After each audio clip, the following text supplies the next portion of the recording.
આભાર નિશિત. નમસ્કાર દર્શક મિત્રો, આપના લોકપ્રિય કાર્યક્રમ મહામંથનમાં આપનું સ્વાગત છે. હું છું સુદાન ગઢવી.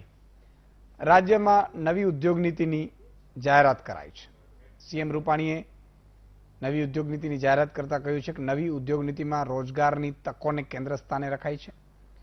આત્મનિર્ભર ભારતના ધ્યેયને પણ કેન્દ્ર સ્થાને રખાયું છે, જેમાં એમએસએમઈની કેન્દ્રએ નક્કી કરેલી વ્યાખ્યાનો સમાવેશ કરાયો છે. નવી પોલિસીમાં આ ટેક્સની શરતોને હળવી કરવાની બાબત તેમજ નવા ઉદ્યોગકારોને આકર્ષવા ઘણી બધી રાહત અપાઈ છે. પણ સવાલ એ છે કે આ બધી રાહતનો ફાયદો ઉદ્યોગકારોને સરળતાથી મળશે કેમ? સરકારે કરેલી જાહેરાતનો અમલ કેટલો થશે? અને આ જ પોલિસીના મહત્વના મુદ્દાઓને લઈને કરીશું મહામંથન. મારી સાથે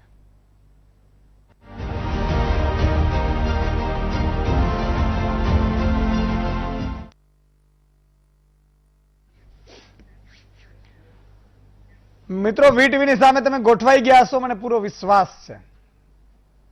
અને આજે આપણે જે ચર્ચા કરવાની છે, આપણે થોડું બેકગ્રાઉન્ડ આપી દઉં કે દર 5 વર્ષે ગુજરાત ઇન્ડસ્ટ્રીયલ પોલિસી એટલે કે ઔદ્યોગિક વિકાસને વેગ આપતી ઉદ્યોગ નીતિ દર 5 વર્ષે બદલાય છે. એમાં ફેરફારો કરવામાં આવે. 31 ડિસેમ્બર 2019ના રોજ આ પૂરી થઈ હતી, કારણ કે 2015ની બનાવેલી હતી. ત્યારબાદ આ પોલિસીને એક્સટેન્ડ કરાઈ હતી જ્યાં સુધી નવી ન બને, અને આજે એ નવી બની છે. ટોટલ નાના મોટા ઉદ્યોગો 35 લાખ છે ગુજરાતમાં. કેટલા? 35 લાખ ઉદ્યોગો છે. આપણે નથી કહેતા, એ અહીંના સરકારે આપેલા આંકડા કહે છે. બીજું કે અનએમ્પ્લોયમેન્ટ ગુજરાતમાં એ કહે છે કે ભાઈ 3.4% સાથે લગભગ સૌથી ઓછું છે. એટલે કે રોજગારી ઘણાને મળી રહી છે. પછી આની કેટલીક બાબતો પણ છે. કેપિટલ સબસિડી કઈ રીતે, એમએસએમઈ કઈ રીતે, આ બધું આખું લાંબુ છે, એ પણ ચર્ચા કરીશું. એટલે મને વિચાર આવ્યો, શું ખબર છે, સારી વાત છે ઉદ્યોગોની પોલિસી બનવી જોઈએ, પણ મને વિચાર એ પણ આવ્યો કે ખેડૂતોની કૃષિ પોલિસી પણ બનવી જોઈએ. મને વિચાર આવ્યો. વિચાર એટલા માટે આવ્યો સાહેબ કે અત્યારે ઓલમોસ્ટ 21 લાખ હેક્ટરમાં મગફળીનો વાવેતર છે. અને અત્યારે ભગવાનના કુદરતી કરવું એટલે વરસાદે સારા પડે છે, કુદરત મહેરબાન છે, અને આશા રાખી કે પાક સારો થાય. કપાસ ઓલમોસ્ટ 21 લાખ હેક્ટરમાં વાવેલું છે, એટલે કપાસનું ઉત્પાદન સારું થશે. હવે આટલા 60 લાખ ખેડૂતો, 35 લાખ ઉદ્યોગો છે, 60 લાખ ખેડૂતો છે, ઓલમોસ્ટ ડબલ છે.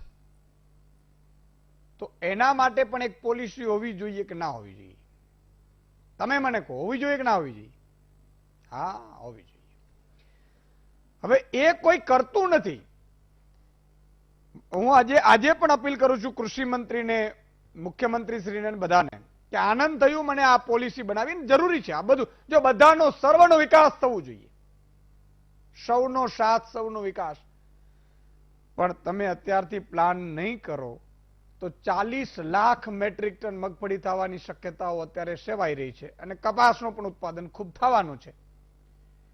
તમે ખરીદશો તો 7-8 લાખ મેટ્રિક ટન ખરીદશો, એમાં કેટલા બુચ મારાઓ ઘૂસી જશે ને એના પોતાના ઘુસાડશે ને એ બધી મારામાં નથી પડવું અત્યારે. તો પછી ભાવનું શું કરશો? વેલ્યુ એડિશન કેમ થઈ શકે? એના માટે 5-10 હજાર કરોડનું રોકાણ કરીને અત્યારે મિલો સ્થાપી શકાય એવી શક્યતાઓ છે કે નહીં 2 મહિનામાં? એ એક તપાસી લ્યો.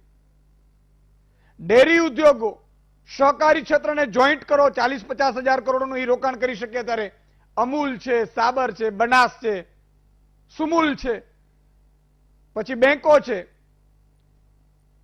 એ બેંકોને મર્જ કરીને તમે એમાંથી મગફળીમાંથી તેલમાંથી ખોળ, આ બધું બનાવીને એક પ્રયાસ કરી શકો કે આપણે 20 લાખ મેટ્રિક ટન આપણે આમાં ખરીદીએ, 10 લાખ મેટ્રિક ટન આપણે નિકાસ કરીએ, એવું પ્લાન પણ કરો. પોલિસીઓ બનાવો સાહેબ. પણ જગતના તાતને તમે ભૂલી જાઓ ઈ પણ નહીં ચાલે સાહેબ. હું હાથ જોડીને અપીલ કરું છું કે આનામાં, કારણ કે આ તમને અધિકારીઓ નહીં કે બહુ અધિકારીઓને તમારે ઠંઠોરવું પડશે. અધિકારીઓ ક્યાં કરશે? ઉદ્યોગો માટે કરશે ને. ઉદ્યોગો માટે આપણે સારું છે, કરવું પડશે. રોજગારી આમાં પણ છે, ઉદ્યોગોમાં પણ રોજગારી કૃષિમાં પણ છે. હા, આજે મેં 5 ખેડૂતો સાથે વાત કરી એ કે 15 વ્યક્તિઓ મારે નિંદામણ કરે છે, તો રોજગારી એને 15 વ્યક્તિઓને મળી કે નહીં? એક ખેડૂત 15 વ્યક્તિઓને રોજગારી આપી કે નહીં? મને સમજાવો. નિંદામણ તો એમને એમ નહીં થાય, તો મળી કે નહીં 15 વ્યક્તિઓને? તો એવા તો ગામમાં 500, 700, 700 ખેડૂતો છે. તો તમે વિચાર કરો. અને તમે મનરેગા અને આંતર મનરેગામાં ઘણા બધા કૌભાંડ છે. આજે મને મહુધાના ધારાસભ્યનો ફોન આવ્યો. મને કે સુદાનભાઈ મનરેગામાં કૌભાંડ છે. મેં કીધું લાવો ભાઈ, કૌભાંડીઓને તો બુચસિયાઓને તો પકડીને અંદર કરાવવાનો છે. હા, એમાં નહીં ચાલે કોઈ. એટલે આ ઉદ્યોગ નીતિ આજે બનાવી છે, એના ઉપર ચર્ચા કરવી છે. અને આશા રાખું કે અઠવાડિયા 10 દિવસમાં કોઈ કૃષિ માટે પણ બનાવો. આમાં ઉલ્લેખ હોય છે કૃષિનો, પણ એમ કઈ કૃષિને ફાયદો થાય ભાઈ? મને એમ કહો કે સુદાનભાઈ તમે એક કામ કરો, 50,000 રૂપિયા આપી દો, સુદાનભાઈ તમે વેચી દેજો, તમે અહીંયા કરશો એટલે એવું ના હોય. કૃષિમાં તે અલગ નીતિ હોય અને ભાવનું ગોઠવો બસ. અત્યારે બીજું કઈ નહીં. જો હું છે ને બહુ જ કેલ્ક્યુલેટિવ ચાલનારો વ્યક્તિ છું. હું અત્યારે દેવા માફીની વાત ના કરું, બિલકુલ ના કરું. મને ખબર છે. મને ખબર હતી કે 31 માર્ચે પૂરી થાય છે ધિરાણ ભરવાની તારીખ, તો મેં 3 મહિના ઠેલાવડાવી હતી. મને ખબર છે ત્યારે ધિરાણની ખેડૂતોની જરૂર છે. પછી 31 ઓગસ્ટ સુધી ઠેલાવી. જ્યાં જેટલી જરૂર છે ને એટલું આપો, અમે વધારે. અને હંમેશા માગા છે ને દીકરીના ન ખાય, વહુના માગા ન ખાય, ગામમાં અમારે કે. એટલે આપણે પણ એટલું જ માંગવાનું. ઘણા લોકો તો એમ કે આમ કરી નાખો, એમ કોઈ કાંઈ કરે નહીં, તમે હોય તો તમે ન કરી શકો. પણ જેટલું થાય એટલું તો કરો. હવે આપણું જે સમય જે લડત છે એ પાક વીમાની તો હોઈ જ શકે, જે ગયા વર્ષનો છે, પણ હવે લડત છે એ ભાવની હોઈ શકે. ભાવ વધારે આપો, એના માટે સરકાર વ્યવસ્થિત ગોઠવે. આ એક વાત. અને આ જે નીતિ છે એ નીતિથી કઈ રીતે ફાયદો થશે સુધા, તમામ મહાનુભાવો આપણી સાથે જોડાયેલા છે. યમલભાઈ વ્યાસ ભાજપના નેતા જોડાયા છે, મનહરભાઈ પટેલ કોંગ્રેસના નેતા જોડાયા છે, Vinodbhai Agrawal vice president CII, Atmanbhai Shah અર્થશાસ્ત્રી અને હિમાંશુભાઈ ભાયાણી વરિષ્ઠ પત્રકાર છે, અને શૈલેષ પટવારી પૂર્વ પ્રમુખ GCCI ના થોડી ક્ષણોમાં આપણી સાથે જોડાશે. 6 મહાનુભાવો છે. પહેલા વિનોદભાઈ આપણાથી શરૂઆત કરીશ કે આ જે પોલિસી છે એની પોલિસીની શું મહત્વની વાતો છે, શું લાભ થઈ શકે અને પૂરતું છે કે શું ઉદ્યોગમાં? ધન્યવાદ ઈશુભાઈ. આજે હું શરૂઆત કરીશ 1905 થી. 7 ઓગસ્ટ 1905 જ્યારે સ્વદેશી મુવમેન્ટ થયું હતું, હેન્ડલૂમને બળ આપવામાં આવ્યું હતું, એના જ ઉપલક્ષમાં આજે 7 ઓગસ્ટના દિવસે આપણે હેન્ડલૂમ ડે મનાવીએ છીએ. એટલે જેમ તમે એગ્રીકલ્ચરની વાત કરી એમ આપણે આપણા જે આર્ટિસન્સ છે, જે આપણા કારીગરો છે, જે વીવર્સ છે, એમનું પણ સન્માન કરવું જોઈએ. અને એમને પણ એટલું જ આપણા દેશમાં એમની પણ યોગદાન છે એનું પણ આપણે ખ્યાલ રાખવું જોઈએ. ઇન્સિડેન્ટલી આજ હેન્ડલૂમ ડેના દિવસે ગુજરાત ગવર્મેન્ટે આજે નવી ઇન્ડસ્ટ્રીયલ પોલિસી જાહેર કરી છે. અને જે પ્રાઇમરી જે આજે રિલીઝ કરવામાં આવી છે, ડિટેલ્સ તો હજુ બાકી છે આવવા માટે, but I should congratulate chief minister for this proactive અને બહુ જ સારી પોલિસી એમને આપી છે. જે અત્યારે કોરોના મહામારીથી આપણે બહાર નીકળવાનો ટ્રાય કરી રહ્યા છે ત્યારે એક આજે આ જે બુસ્ટરનું કામ કરશે, જે આપણે આત્મનિર્ભર ભારતની જે વાત કરી રહ્યા છે વડાપ્રધાન, એમાં એનું રસ્તો આપણે આત્મનિર્ભર ગુજરાતથી નીકળશે. કારણ કે આપણે જોઈએ તો લાસ્ટ 2 ડિકેડથી Gujarat is always leading in industrial policies and industrialisation in the country. આજની પોલિસીમાં ખૂબ સારા છૂટછાટ આપવામાં આવી છે. નવી ઇન્ડસ્ટ્રીઝને નવા રોજગાર માટે લોંગ ટર્મ પ્લાનિંગ સાથેની પોલિસી બનાવી છે એ લોકોએ.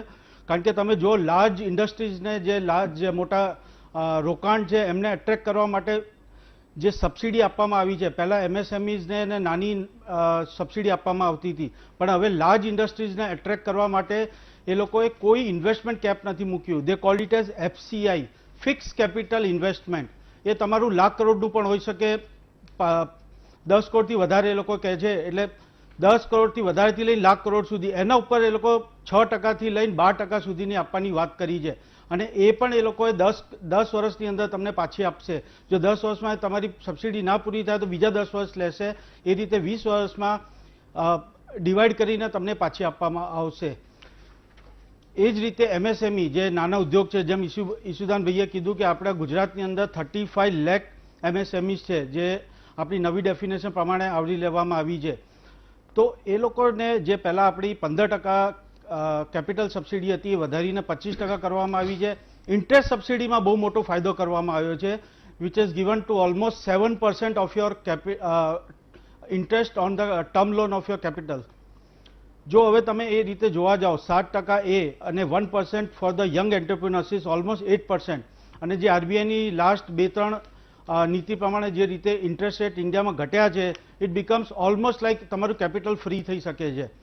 એટલે જે આપણે ફાઇનાન્શિયલ કોસ્ટ ઇન્ડિયાની જે સૌથી વધારે હતી, જે ઇન્ડસ્ટ્રીઝને હેમ્પર કરતી હતી નવા ઇન્વેસ્ટમેન્ટ માટે, એ ગુજરાત સરકારે આટલા આગામી પગલાં લઈને એમાંથી કાઢી મૂક્યા છે.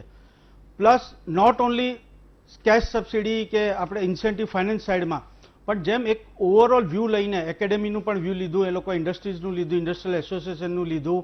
કારણ કે અમે લોકો ક્યારના માંગ કરતા હતા કે આપણે ઇન્ડસ્ટ્રી લાવીશું, પણ સ્કિલ લેબર ક્યાંથી લાવીશું?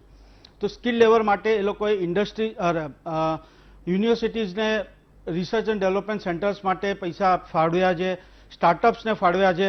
આની અંદર એક બીજું થોડુંક એ લોકોએ ક્લેરિફિકેશન કર્યું હોત, બિકોઝ સ્ટાર્ટઅપ્સ કે ઇન્ક્યુબેશન સેન્ટર ગુજરાતમાં છે, જો એમાં મેન્યુફેક્ચરિંગ સ્ટાર્ટઅપ્સને થોડુંક વધારે તજવ્વો આપવામાં આવે, કારણ કે જો ઇન્ડસ્ટ્રીયલ પોલિસી મેન્યુફેક્ચરિંગ માટે વાત કરતી હોય તો we need more and more innovation in the manufacturing side. અત્યારે જેટલા ઇનોવેશન થાય છે, જેટલા સ્ટાર્ટઅપ આવે છે, IoT બેઝ કે એપ બેઝ હોય છે, તો એના ઉપર થોડું ભાર આપવું જોઈએ.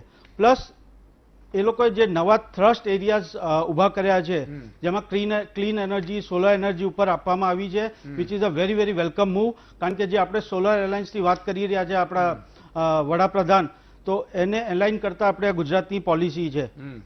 એક ઇમ્પોર્ટન્ટ પોલિસીનું એક નાનું ભાગ એક લાઇનમાં એ લોકોએ આપ્યું છે, જે અત્યારે લાસ્ટ આપણે 2-3 મહિનાથી ચર્ચા કરી રહ્યા છે, માઇગ્રેન્ટ વર્કરનું.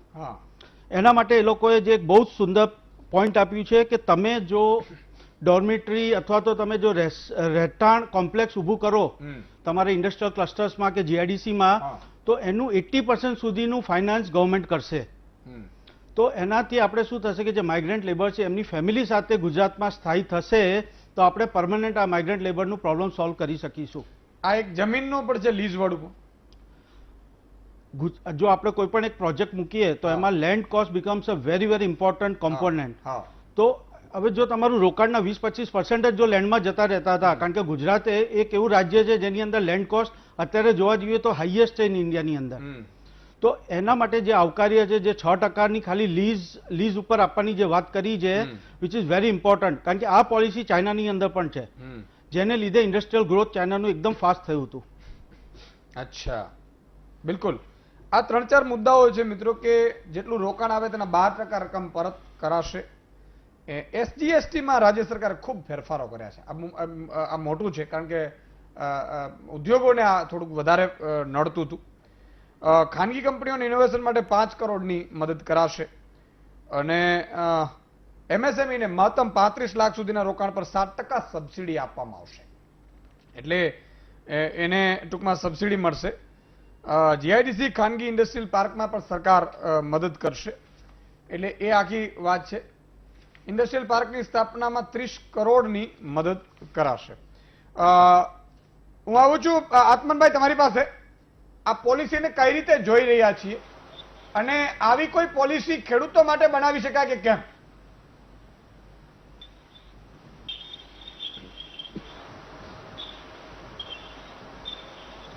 આત્મનભાઈ નો અવાજ નથી આવતો. આત્મનભાઈ ઓડિયો મ્યુટ લાગે છે તમારો. તમે જયારે ચેક કરતા કરી સંભળાય છે હવે આવ્યું. ઓકે. પોલિસી તો આપણે જેના માટે પણ બનાવી હોય તેના માટે બનાવી શકીએ છીએ. એટલે જે ક્ષેત્ર માટે સરકાર ઈચ્છે તે ક્ષેત્ર માટે પોલિસી બનાવી શકે છે અને તેના માટેના જરૂરી પગલાં ભરી શકે છે. વાત અત્યારે છે નવી ઔદ્યોગિક નીતિની, જેની પૂર્વ ભૂમિકા તમે બાંધી કે દર 5 વર્ષે આ નીતિ ઘડવામાં આવે છે. એટલે કે જે 2015ની નીતિ હતી તે પૂર્ણ થઈ અને હવે 2020ની નીતિ પ્રમાણે ઔદ્યોગિક ક્ષેત્રને જે બૂસ્ટ આપવાની જરૂર છે, ખાસ કરીને કોરોના મહામારી પછી, એના માટેની આ નીતિ છે. મારે 2-3 વાતો કરવી છે. સૌ પ્રથમ તો આપણે એ સમજી લઈએ કે આ ઔદ્યોગિક ક્ષેત્રનો વિકાસ થયો કે ન થયો તે આપણે શેના આધારે માપી શકીએ. તો એનું એક બહુ સીધું અને સાદું પરિબળ છે કે આ ઔદ્યોગિક ક્ષેત્રનો રાજ્યની જે આવક છે, સ્ટેટ ડોમેસ્ટિક પ્રોડક્ટ SDP, એમાં ફાળો કેટલો છે. ગુજરાત રાજ્યની સામાજિક આર્થિક સમીક્ષા 2019-20 તેના આંકડા મુજબ 2015-16 ચાલુ ભાવોએ તેનો ફાળો 44.7% હતો, જે 2018-19 એટલે 4 વર્ષમાં વધીને ખાલી 45.3% થયો છે. એટલે તેમાં કોઈ બહુ મોટો વધારો થઈ ગયો છે ઔદ્યોગિક નીતિ 2015 જે હતી તેના કારણે એવું નથી. બીજી બાબત, જે વૃદ્ધિ દર છે, ઔદ્યોગિક ક્ષેત્રનો જે વૃદ્ધિ દર છે તેના દ્વારા જે આવકનું સર્જન થાય છે અને આવકના સર્જનનો જે વૃદ્ધિ દર છે તે આ 4 વર્ષના ગાળા દરમિયાન સરેરાશ વાર્ષિક વૃદ્ધિ દર લગભગ 11.40%ની આસપાસ રહ્યો છે, જે 2015 પહેલા પણ તેટલાની આસપાસ જ હતો. એટલે વૃદ્ધિ દરમાં પણ કોઈ બહુ મોટો વધારો થયો હોય તેવું દેખાતું નથી. જે બીજી વાત કરવામાં આવી કે જે રોજગારીનો દર છે તે 3.1% છે અને સૌથી ઓછો છે. મારે એની ઉપર ખાસ એક બાબત કહેવી છે કે centre for monitoring Indian economy CMIE નો જે ડેટા છે તે ડેટા એવું દર્શાવે છે કે એપ્રિલ 2020માં ગુજરાતનો અનએમ્પ્લોયમેન્ટ રેટ, બેરોજગારીનો દર 18.7% હતો. મે 2020નો ગુજરાતનો બેરોજગારીનો દર 13.6%. એ ઘટ્યો કારણ કે આપણે લોકડાઉન ખોલ્યું. એમાં કોઈ બેમત નથી કે એપ્રિલ મહિનામાં જે આટલો બધો બેરોજગારીનો દર વધ્યો એ કોરોનામાં જે લોકડાઉન થયું તેના કારણે છે. પણ નવેમ્બર 2019માં પણ બેરોજગારીનો દર 5.9% હતો. એટલે બેરોજગારી ઓછી છે અથવા તો બીજા રાજ્યોની સરખામણીએ ગુજરાત ઘણું સારું છે એ બાબત સાથે હું એટલો બધો સંમત થતો નથી. પ્રશ્ન એ છે કે જે ઉદ્યોગ ક્ષેત્ર છે તે ઉદ્યોગ ક્ષેત્ર રોજગારીનું સર્જન કરે તે સૌથી વધારે મહત્વનું છે. કારણ કે આપણે જોઈ રહ્યા છે અત્યારે કે જે શિફ્ટ થઈ રહ્યો છે ખેતી ક્ષેત્રમાંથી યુવાનો અત્યારે ઉદ્યોગ ક્ષેત્ર અથવા તો સેવા ક્ષેત્ર તરફ વળી રહ્યા છે. ગ્રામીણ ક્ષેત્રમાંથી યુવાનો અત્યારે શહેરી વિસ્તારોમાં આવી રહ્યા છે અને શહેરી વિસ્તારમાં રોજગારીની તક તમને ઉદ્યોગ ક્ષેત્રમાં અથવા તો સેવા ક્ષેત્રમાં મળવાની છે. સેવા ક્ષેત્ર એવું ક્ષેત્ર છે, સર્વિસ સેક્ટર, કે જે હાઈ સ્કિલ્ડ લેબરની જરૂર છે. તેમાં તમારી પાસે કોઈ વિશેષ કુશળતા હોય તો તમને રોજગારી મળશે તેવું ક્ષેત્ર છે. જ્યારે જે મેન્યુફેક્ચરિંગ સેક્ટર છે, જે ઉત્પાદન ક્ષેત્ર છે, તે એવું છે કે તેમાં રોજગારીની તકો જો વધારે સર્જન થશે તો જે સામાન્ય માણસો છે કે જેની પાસે કોઈ વિશેષ કુશળતા નથી, જે સામાન્ય ભણતર મેળવે છે, તેમને ઉદ્યોગ ક્ષેત્રમાં રોજગારી મળશે. જેમ વાત થઈ કે MSME-માં 35 લાખ, ગુજરાતમાં 35 લાખ MSME છે અને એના કારણે રોજગારી પૂરી પાડવામાં MSME નો ખૂબ મોટો ફાળો છે. અત્યારે કોરોના મહામારીમાં સૌથી વધારે જો કોઈને નુકસાન પહોંચ્યું હોય ઉદ્યોગ ક્ષેત્રમાં તો એ MSME છે. કારણ કે એક બાજુ શરૂઆતમાં જયારે લોકડાઉન હતું ત્યારે સપ્લાય ચેનના પ્રશ્નો ઉભા થયા અને લોકડાઉન ખુલ્યા પછી અત્યારે ડિમાન્ડના પ્રશ્નો ઉભા થયા. એટલે હું બહુ સ્પષ્ટપણે એવું માનું છું કે જ્યાં સુધી બજારની અંદર માંગ ઊભી નહીં થાય ત્યાં સુધી તમે સ્ટાર્ટઅપને ગમે તેટલી સહાય આપશો કે MSME સેક્ટરને ગમે તેટલી સહાય આપશો, જેટલી કાર્યક્ષમ તે સાબિત થવી જોઈએ તેટલી કાર્યક્ષમ તે સાબિત થશે નહીં એવું મને લાગે છે. બીજી એક બાબત, જે ફેક્ટરી એક્ટ 1948 છે કે જેમાં જે નોંધાયેલા કારખાના હોય ગુજરાતની અંદર, તે 2015માં એક કારખાનાઓની અંદર એક કારખાનામાં જે કામદારો છે, પ્રતિદિન કામદારો, તેની સંખ્યા હતી 52.92. એટલે કે એક કારખાનામાં પ્રતિદિન 52 લોકોને રોજગારી મળે છે. 2018માં તે આંકડો વધીને થયો છે, તે આંકડો ઘટ્યો છે 52.25. એટલે આમ જુઓ તો કોઈ ફેરફાર થયો નથી. એટલે પ્રતિદિન કારખાનાઓ જે રોજગારીનું સર્જન કરે છે તેમાં કોઈ જ ફેરફાર થયો નથી. પ્રશ્ન અહીં સૌથી મોટો એ જ છે કે ઉદ્યોગ ક્ષેત્ર કે કોઈ પણ ક્ષેત્ર હોય તેમાં રોજગારીનું સર્જન થવું જોઈએ. માત્ર આવકમાં વધારો થાય તો તે એટલું પૂરતું નથી. ત્રીજી બાબત અને છેલ્લી જે મારે કહેવી છે કે ગુજરાતની અંદર જે ઉદ્યોગો છે, જે આ જે કારખાનાઓ છે ફેક્ટરી એક્ટ હેઠળ નોંધાયેલા 1948ના કાયદા મુજબ, તેમાં સૌથી વધારે કારખાનાઓ છે રસાયણોના, એટલે રસાયણો અને રસાયણોની બનાવટો, કાપડ ઉદ્યોગ અને ખનિજ પેદાશો. આ 3 ક્ષેત્રના કારખાનાઓ, કુલ કારખાનાઓમાં તેનું પ્રમાણ 35% જેટલું છે. આખી આ ઔદ્યોગિક નીતિમાં, જે નવી નીતિ છે તેમાં આ 3 ઉદ્યોગો માટે પર્ટિક્યુલરલી સ્પેસિફિકલી શું કરવામાં આવશે તેવું એકદમ સ્પેસિફિક, જેને કહેવાય નક્કર પગલું, તે દેખાતું નથી. સ્ટાર્ટઅપની વાત મને અત્યારે, હું એવું માનું છું કે જ્યાં સુધી બજારની અંદર માંગ નહીં હોય ત્યાં સુધી સ્ટાર્ટઅપ બહુ કામ કરશે નહીં. એટલે અત્યારે સ્ટાર્ટઅપની જગ્યાએ જે એક્ઝિસ્ટિંગ ઉદ્યોગો છે તેની ઉપર જો વધારે ભાર મૂકવામાં આવ્યો હોત અને તેમને કોઈક રીતે વધુ ને વધુ સીધી જ મદદ જો આ નીતિની અંદર વધારે સારી રીતે, નક્કર રીતે કરવામાં આવી હોત તો વધારે ફાયદો ઉદ્યોગપતિઓને અને તેના કારણે જે રોજગારી ઉભી થશે તેમાં થયો હોય. બિલકુલ. હિમાંશુભાઈ, કઈ રીતે જોયો છો આ ઉદ્યોગ નીતિ?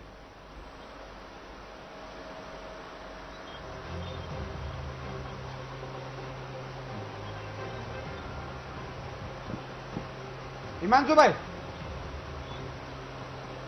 આણી. જી જી જી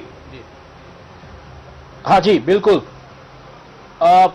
જે રીતના આત્મનભાઈએ વાત કરી, બેઝિક વસ્તુ, મારો મુદ્દો પણ ઈ જ છે કે આ ઉદ્યોગ નીતિમાં ક્યાંક ને ક્યાંક ઇન્સેન્ટિવ્સની ભરમાર છે કે તમે ગુજરાતમાં આવો, રોકાણ કરો, નવા કારખાનાઓ સ્થાપો, તમને જમીનના કોસ્ટમાં ફેરફાર કરી દેશું, તમને બધી પ્રકારની સબસિડીઝ આપશું. પણ મોટામાં મોટી જે સમસ્યા છે એ છે કે ડિમાન્ડ તમે કેવી રીતના ઊભી કરશો, લોકોના હાથમાં ડિસ્પોઝેબલ ઇન્કમ કેવી રીતના આપશો, તો આ તમારી ઉદ્યોગ નીતિ છે એ કારગર થશે. અત્યાર સુધી થયેલા વાઇબ્રન્ટ ગુજરાતમાં ઓલમોસ્ટ, જે છેલ્લા વાઇબ્રન્ટ ગુજરાતનો તમે ડેટા લેશો તો 16 લાખ કરોડનું રોકાણ ગુજરાત એકલામાં આવશે એવી એક સંભાવનાઓ વર્તાઈ રહી છે. હવે આ 16 લાખ કરોડના રોકાણની જો હું કમ્પેરિઝન કરું તો જે માઇઝ ઇન્ડસ્ટ્રી, જેમાં વાઇબ્રન્ટ ગુજરાત જે થાય છે બેઝિકલી મીટિંગ્સ, જે ઇન્ટરેક્શન્સ, કોન્ફરન્સીસ, ઇવેન્ટ્સની જે આખી કેટેગરી છે, જે સેક્ટર છે, એ માઇઝ ઇન્ડસ્ટ્રીનું 2017નું ગ્લોબલ ટર્નઓવર, વર્લ્ડવાઇડ ટર્નઓવર 16 લાખ કરોડનું હતું અને 30 મિલિયન જોબ્સ, એટલે 3 કરોડ નોકરીઓ જનરેટ કરી હતી. પણ આ 16 લાખ કરોડનું રોકાણ જો વાઇબ્રન્ટ ગુજરાત થકી આવ્યું હોય ગુજરાતમાં, કે લઈ આવવાની વાત હોય, વચ્ચે મુખ્યમંત્રીએ પણ એવું કીધું હતું કે દરેક પ્રોજેક્ટ્સને 1 મહિનાની અંદર એમ કે તરત જ ફટાફટ બધા પ્રોજેક્ટ્સ ઇમ્પ્લિમેન્ટ કરાવશે ને એવું કરશે, પણ પછી કોવિડ કાળમાં તો કાંઈ એના કોઈ અપડેટ્સ મળતા નથી. એટલે આ પરિસ્થિતિમાં 3 કરોડ નોકરીઓ ગુજરાતમાં ઓલરેડી જનરેટ થઈ ગઈ હોય અને જે CMI નો ડેટા, જેના વિશે આત્મનભાઈએ વાત કરી, અને જે ગવર્મેન્ટનો ડેટા છે જોબનો, કે જોબ અનએમ્પ્લોયમેન્ટ, એમાં ક્યાંક બહુ મોટો ફરક છે, કારણ કે નોકરીઓ ગ્રાઉન્ડ લેવલ ઉપર ક્યાંય દેખાતી નથી. અને જે મેજર સેક્ટર્સની જે વાત આત્મનભાઈએ, મારી વાત એ જ દિશામાં છે કે મેજર સેક્ટર્સમાં તમે જે ઇન્વેસ્ટમેન્ટ લઈ આવવાનો પ્રયાસ કર્યો હોત તો કંઈક થાત. હવે હું તમને 2 બીજા એરિયાસ કહું છું કે કોવિડ પછીની જે પરિસ્થિતિ છે જેમાં સર્વિસ સેક્ટરનું તમારું રોકાણ જે છે એ 1% છે. તો સર્વિસ સેક્ટર, આજે તમારી પાસે આવડું મોટું ગિફ્ટ સિટી છે, તમારી પાસે આવડી મોટી પોલિસીસ છે ગિફ્ટને લાગતી વળગતી, તો એ દિશામાં કેમ ઉદ્યોગ, જે નવી પોલિસી આવી એમાં કોઈ પણ જોક નથી આપવામાં આવ્યો. સર્વિસ સેક્ટર આજે ઇકોનોમીનું મોટામાં મોટું કન્ટ્રીબ્યુટર છે. તો 1% જ્યારે રોકાણ આવ્યું છે ત્યારે સર્વિસ સેક્ટર ઉપર, જ્યારે વર્ક ફ્રોમ હોમ તરફ બધી પેટર્ન જઈ રહી છે, એજ્યુકેશન ટેકનોલોજી અને ફિનાન્શિયલ ટેકનોલોજી તરફ વાત જઈ રહી છે. આઈ થિંક મારા જે મિત્ર છે યમલભાઈ, પણ આના ઉપર બહુ વધારે ફોકસ કરીને વાત કરી શકશે. તો આ દિશામાં કેમ સરકારે વાત નથી કરી? અને જ્યારે 10માંથી 8 હીરાઓ સુરતમાં ઘસાય છે એવી જ્યારે વાત છે, તો જેમ્સન જ્વેલરીનું તમે સેક્ટરનું બ્રેકઅપ જોઈ લો, માત્ર 1% રોકાણ છે. તો આ દિશામાં પણ કેમ વાત નથી થઈ? આત્મનભાઈની વાત સાથે હું બિલકુલ સહેમત છું કે તમે સ્ટાર્ટઅપ ને આ બધું જે પણ કાંઈ છે એ તો ફ્યુચરની વાત છે, ફ્યુચર ટેકનોલોજીસની વાત છે, પણ જે અત્યારે એક્ઝિસ્ટિંગ છે એના ઉપર કેમ કોઈ થ્રસ્ટ નથી? હા, એક જે છે સનરાઈઝ સેક્ટર્સ, જે આ પોલિસીમાં જે ડિફાઇન કરવામાં આવ્યા છે, ખાસ કરીને રિન્યુએબલ એનર્જી સેક્ટરમાં, એમાં હું જોઈ રહ્યો છું કે બહુ મોટા રોકાણો આવવાની સંભાવના છે, સોલાર અને વિન્ડમાં. પણ આનું જે ડિમાન્ડ સપ્લાયની જે આખી વાત છે એ બજાર કેવી રીતના 2 વર્ષમાં ડેવલપ થાય છે, વાઇબ્રન્ટ ગુજરાત આ વખતે થશે કે નહીં, એ બહુ મોટો પ્રશ્ન છે. એટલે આ બધા ફેક્ટર્સને ધ્યાનમાં રાખતા આ પોલિસી જે છે એ કેટલી સક્સેસફુલ છે એ 5 વર્ષના અંતે ખબર પડશે કે પાછલી પોલિસીના સંદર્ભમાં રોકાણ વધ્યું કે ઘટ્યું. બહુ મહત્વની વાત જે એ છે કે ગુજરાતમાં અત્યાર સુધી આવેલા રોકાણો, ચાહે એ મારુતિ સુઝુકીનું હોય, ચાહે ટાટા નેનોનું હોય, ચાહે ઓટોમોબાઈલ સેક્ટરનું હોય, ચાહે બોમ્બાર્ડિયરનું હોય, એ કોઈ રોકાણો વાઇબ્રન્ટ ગુજરાતમાં નહોતા આવ્યા. એ માત્ર ને માત્ર ગુજરાતની જે આર્થિક ને ઔદ્યોગિક પોલિસી હતી એને ધ્યાનમાં લઈને અને એવા સમયે જ્યારે આખા વર્લ્ડની ઇકોનોમી બહુ સારી રીતે પરફોર્મ કરી રહી હતી, ઇન્ડિયાની ઇકોનોમી સારી રીતે પરફોર્મ કરી રહી હતી, પણ અત્યારે વર્લ્ડની ઇકોનોમી એ ડાઉન છે. ઇન્ડિયાની ઇકોનોમીમાં ડિમાન્ડની મોટામાં મોટી સમસ્યા છે. મારુતિનું જ્યારે રોકાણ આવ્યું હતું ત્યારે એ રોકાણ ડે 1 થી લઈ અને જ્યારે રોકાણમાં પરિણામોના ઓલમોસ્ટ 2 વર્ષ થયા હતા. અને ઓસામુ સુઝુકીથી લઈને આરસી ભાર્ગવા બધાની એક જ વાત હતી કે અમે આખા વર્લ્ડમાં ડિમાન્ડ નક્કી કરશું, કારણ કે અહીંથી અમારે એક્સપોર્ટ કરવું છે અને જો અમને ડિમાન્ડ દેખાશે તો અમે અહીંયા પ્લાન્ટ નાખીશું. એ લોકોએ પ્લાન્ટ નાખ્યો પણ ત્યારબાદ વર્લ્ડમાં ડિમાન્ડ આખી ક્રેશ થઈ છે.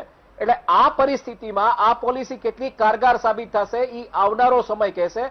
અત્યારે હાલ પૂરતું એટલું કહી શકાય કે તમે અહીંયા આવો, અમે લાલ જાજમ પાયત્રી છે, અમે તમને બધી જ પ્રકારની સહુલિયતો આપશું, એવો સરકારનો અભિગમ છે. રોકાણ રિવાઇવ કરવા માટે જે મોટા મોટા લેન્ડ પીસીસ છે એ વેચાવાના નથી, તમને ખબર છે, એટલે ચાઇનાની જેમ ભાડાપટ્ટા ઉપર આપો, તો એ દિશામાં સરકારે બહુ સરાહનીય પગલું લીધું છે. એટલે ઘણી બધી સ્કીમ્સ આપી છે કે તમે અહીંયા આવો, 1+1 ફ્રી જેવું, તમે અહીંયા આવો, રોકાણ કરો, ઉદ્યોગોમાં તમે રોકાણ કરો, નોકરીઓ જનરેટ કરો. કારણ કે 3.2% જે દર છે એ કદાચ ઓછો થાય જો ગવર્મેન્ટનો જે ડેટા છે એ પ્રમાણે. પણ નીતિ અત્યારે લુક્રેટિવ દેખાય છે. એનું ઇમ્પ્લિમેન્ટેશન કેવી રીતના થાય છે, કેવડા મોટા ઉદ્યોગો ગુજરાતમાં આવે છે. એક વાત હતી ચાઇનાથી ઉદ્યોગો આવવાના છે, જાપાનથી ઉદ્યોગો આવવાના છે. જો આ બધું થાય તો 5 વર્ષની અંદર આ પોલિસી ખરેખર કેટલી કારગર સાબિત થઈ છે એ આપણે 5 વર્ષના અંતે કહી શકીએ. બિલકુલ. મનહરભાઈ, પછી હું લઉં યમલભાઈને. જી ઈશુભાઈ, મંડે મિત્રોએ જે છેલ્લે વાત કરી એનો મારો સંપૂર્ણ સમર્થન છે કે એ વાત ઉપર, દિશા ઉપર જે વાત કરે છે એ વાસ્તવિકતા અને જમીન સ્થળની વાત એમને કરી. આપણે વીટીવીને હું નમ્ર વિનંતી કરીશ કે આપણે યોજનાઓની ગમે ત્યારે ભારતીય જનતા પાર્ટી સરકારમાં બેઠી કેન્દ્રની યોજના હોય ત્યારે આપણે ચર્ચા કરીએ, પછી કોઈ સ્કીમ લાવે તો ચર્ચા કરીએ, પછી કોઈ પોલિસી લાવે તો ચર્ચા કરીએ. પણ છેલ્લે ભાયાણીભાઈએ વાત કરી કે નીવડે વખાણ આ 5 વર્ષ પછી આની ચર્ચા કરી શકાય. અત્યારે માત્ર ને માત્ર એ લોકો બોલે એમાં આપણે ભરોસો રાખવાનો. એ લોકોએ 12 પાનાનો આ જે પોલિસી આપી એ પોલિસી પર વાંચી લેવાની. આ કાગળ ઉપરનો વાઘ છે, વાસ્તવિકતાથી કંઈક જુદો જઈ રહ્યો છે. કારણ કે મુશ્કેલી અત્યારે સરકારને એ છે કે બોલ્યા વિના છૂટકો નથી ને બોલીને આપણે વેચવાનું છે ને બોલીને આપણે માર્કેટમાં ઊભું રહેવાનું છે. પણ તમે એક સરસ મજાની વાત એ કરી, એગ્રીકલ્ચરને યાદ કરી, મને દિલમાં અને હૃદયમાં મને ખૂબ ગમ્યું કે અમે લોકોએ 15 વર્ષથી આ સરકારને એવા પત્રો લખેલા છે કે industrial policy, agro industries policy, પણ ખેતીવાડીને ધ્યાને લઈ અને વાસ્તવિકતા જે જમીન સ્થળ ઉપર એ નીવડે અને સફળ થાય એવી એગ્રીકલ્ચર પોલિસી ઉપર સરકારને કેમ ધ્યાન નથી બેસતું. આજે મારે અહીંયા એટલા માટે ફિગર મૂકવો છે કે આ દેશની અંદર છેલ્લા 6 વર્ષની અંદર 60,000 ખેડૂતોએ આપઘાત કર્યો અને દર વર્ષે 13,000 ખેડૂતો આજે આપઘાત કરે છે. તો આના ઉપર સરકારનું કોઈ ધ્યાન જ નથી કે સરકાર ખેડૂતોની શું મુશ્કેલીથી આપઘાત કરે છે. બધાની પરિસ્થિતિ સરખી છે. વિચારવા માટે આપણે સીબીઆઈની તપાસ આપી હતી, પણ એક તપાસ તો આ દેશમાં થાય. ખેતી પ્રધાન દેશ છે અને આપણે એવા સ્લોગનો આઝાદી વખતે એવા લગાવેલા છે કે આ દેશની અંદર કોઈને છાતી કાઢીને ચાલવાનો અધિકાર જો હોય તો આ એક દાણામાંથી 4 દાણાને ધન ધાન્ય પેદા કરનાર એકમાત્ર ખેડૂતને છે. આવા સ્લોગન, ખેતી પ્રધાન દેશ આખા વિશ્વની અંદર ભારતનું એક સ્લોગન લાગેલું છે. અને આ ખેતી આટલી બધી મુરઝાયેલી ને ઓક્સિજન નીચે કેમ જીવી રહી છે? પ્રશ્ન અહીંયા એ કહું કે એમએસએમઈની જે વાત કરી ભાઈ, મને ઇન્ડસ્ટ્રીઝ લોકોના મિત્રો પણ અત્યારે સાથે બેઠા છે.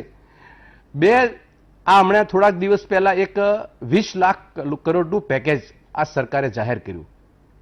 એ પેકેજમાં જો કોઈ નિરીક્ષણ કર્યું હોય તો 3 લાખ કરોડ રૂપિયા આ એમએસએમઈને જીવતી કરવા માટે લોન પેટે આપવાની વાત હતી. એટલે 20માં 3 લાખ આ હતા. બધા મિત્રોને ખબર છે કે એમએસએમઈના જીએસટી પેટેના પૈસા આ દેશની સરકાર પાસે 5 લાખ કરોડ ઈસુભાઈ છે. એને પાછા આપી દો. એના પોતાના પૈસા છે ઇન્ડસ્ટ્રીઝના. એને ઇન્ડસ્ટ્રીઝને જીવતી રાખવી હોય તો 5 લાખ કરોડ પાછા આપી દો. એને કોઈ તમારી લોનની જરૂર નથી. ને લોનના પેપર ઉપર તમે યોજના ને સ્કીમ ને પોલિસી એવા નવા રંગરૂપ લઈ અને તમે ખુકામ નાના વેપારીને તમે હેરાન કરો છો. પહેલા તમે વિદ્યાર્થીઓને પરેશાન કર્યા, વિદ્યાર્થીઓની સ્કીમો લાવ્યા, બેરોજગારોની સ્કીમો લાવ્યા, ખેડૂતોની સ્કીમો લાવ્યા અને અત્યારે હવે નાના વેપારીની સ્કીમો લાવ્યા. હું તમને એનાથી આગળ એક વાત કરું. જે બોલે છે એની વાસ્તવિકતા સાથે કોઈ જમીન સ્થળનો પેવા નથી. એવો એક બીજો તમને વાત કરું, તમે આ પોલિસી લાવ્યા એમાં ઇન્સ્પેક્ટર રાજ ખતમ કરી દો ને, ખાલી સિંગલ વિન્ડો ક્લિયરન્સ કરી દો ને. 2 લીટીની આ યોજના છે. આ 12 પાનામાં કોઈ આમાં કંઈ લઈ લેવા નથી. 2 લીટીની એક વાત કરે આ ગુજરાતની સરકાર કે ભારતની સરકાર, સિંગલ વિન્ડો ક્લિયરન્સ. મારે ફેક્ટરી કરવી છે સાહેબ, તમારા 17 પ્રકારના ઇન્સ્પેક્ટરો અમારી મેથી મારીને થાકી જાય. ઇન્ડસ્ટ્રીઝ વાળો ક્યાંથી ફેક્ટરીમાં કામ કરી શકવાનો? એ તમારે કચેરીના પગ ઘસે કે એ પોતાનું ઇન્ડસ્ટ્રીઝનું પ્રોડક્શન કરે, ક્વોલિટી મેન્ટેન કરે કે માર્કેટમાં વેચે? બીજી વાત એક કરું, સ્વાવલંબન યોજના મુખ્યમંત્રીની હતી. ગયા 2 વર્ષ પહેલા 1000 કરોડ રૂપિયા ઈશુભાઈ એને જાહેર કર્યા સરકારે. 300 કરોડ રૂપિયા વાપર્યા વગરના પડ્યા રહ્યા. 1000 કરોડના ઢોલ ટીપ્યા હતા તે દિવસે સરકારે કે મુખ્યમંત્રી સ્વાવલંબન યોજના, મુખ્યમંત્રી સ્વાવલંબન. 1000 કરોડ રૂપિયા આપ્યા. એવા હું તમને અનેક દાખલા આપી શકું એમ છું કે આ ગુજરાતની સરકાર જ્યારે પોલિસીઓ લાવે છે ત્યારે એ પોલિસીમાં આંકડા અને ફિગરો એટલા બધા. એક છેલ્લે વાત મૂકી દો, તમે મને ટૂંકમાં વાત કરી એટલા માટે કહું. પોલિસી સાહેબ છે ને, પોલિસી ઉપયોગકર્તા કે ઉપભોક્તા કે ઉદ્યોગો માટે અને સરકાર વચ્ચે છે, આ બરાબર છે. પણ હું એવું ઈચ્છું છું કે સરકાર પોતે પોતાની પોલિસી બનાવે. તમે કઈ રીતે ચાલવા માંગો છો? હું તમને ના એક મારો દાખલો પૂરો કરી દઉં પછી તમે કહો, કારણ કે ફરી વાર ટર્મ બહુ લાંબો ટાઈમ આવશે, મારી ગ્રીપ તૂટી જશે. ડેરી ઇન્ડસ્ટ્રીઝને અહીંયા યાદ એટલે માટે નથી કરી. તમે વિચાર કરો, આજે ગુજરાતની અંદર અમૂલ ડેરી પાસે 50,000 મેટ્રિક ટન ઘી પડ્યું છે અને 1.5 લાખ મેટ્રિક ટન પાવડર પડ્યો છે. તમે વિચાર કરો, આ હુકમ આ સ્ટોક પડ્યો રહ્યો ઇન્ડસ્ટ્રીઝ પાસે? કેવી તમારી પોલિસી? સરકારના માણસો બેઠા છે અંદર. એટલા માટે ઈશુભાઈ છે કે ગુજરાત ભારતનું એનિમલની husbandry department 4200 ton metric ton ન્યુઝીલેન્ડથી મફતના ભાવે ઘી મગાવ્યું હતું 2 વર્ષ પહેલા. અને આ ઘી આજની તારીખે ગઈકાલની વાત કરું છું, 10 રૂપિયા આ અમૂલ ડેરીએ ભાવ ઘટાડ્યો. તમારી પોલિસી પહેલા તમે અમને બતાવતા પહેલા, વેપારીને બતાવતા પહેલા, ઉદ્યોગને બતાવતા પહેલા, સર્વિસ સેક્ટરને બતાવતા પહેલા તમારી પોલિસી નક્કી કરો કે તમે કઈ પોલિસી ઉપર આ સરકાર ચલાવવા માંગો છો. વાસ્તવિકતા એ છે, પશુપાલન ડિપાર્ટમેન્ટની અંદર આ ખેડૂતોની સહકારી મંડળી 2500 રૂપિયાની 5000 રૂપિયાની તમે ડીશ ખાઈ આવો છો ત્યાં આગળ. એ ખેડૂતોની બરબાદીના આરે અમૂલ ઊભી છે. કારણ કે આજે, અને બીજું તમને કહું, અસલાલીની અંદર ગોડાઉનની અંદર આજે 30,000 મેટ્રિક ટન પાવડર બગડેલી હાલતમાં પડ્યો છે. અને એના માટે ગઈ વખતે તમે સાંભળ્યું છે કે નીતિનભાઈ પોતાના મંતવ્યમાં કીધું અમે 300 કરોડ રૂપિયા અમૂલ ડેરીને એમ આપીએ છીએ. સાહેબ, અમૂલ ડેરીને 300 કરોડ સેના આપ્યા હતા? એ આ પાવડરને રિસાયકલિંગ કરી અને ખોટમાં ન જાય એટલા માટે આપ્યા હતા.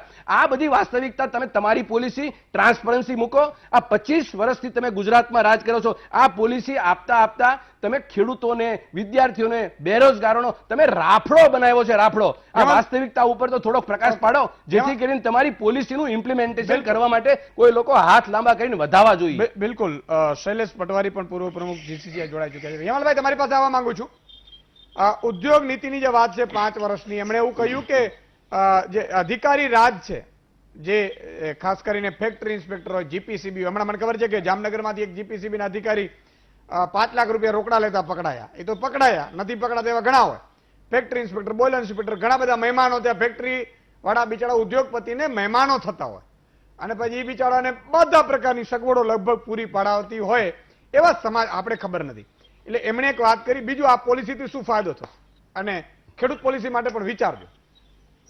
હું સૌથી પહેલા આપણે ખેડૂત પોલિસી વિશેની વાત કરું કે આપનું ધ્યાન દોરું.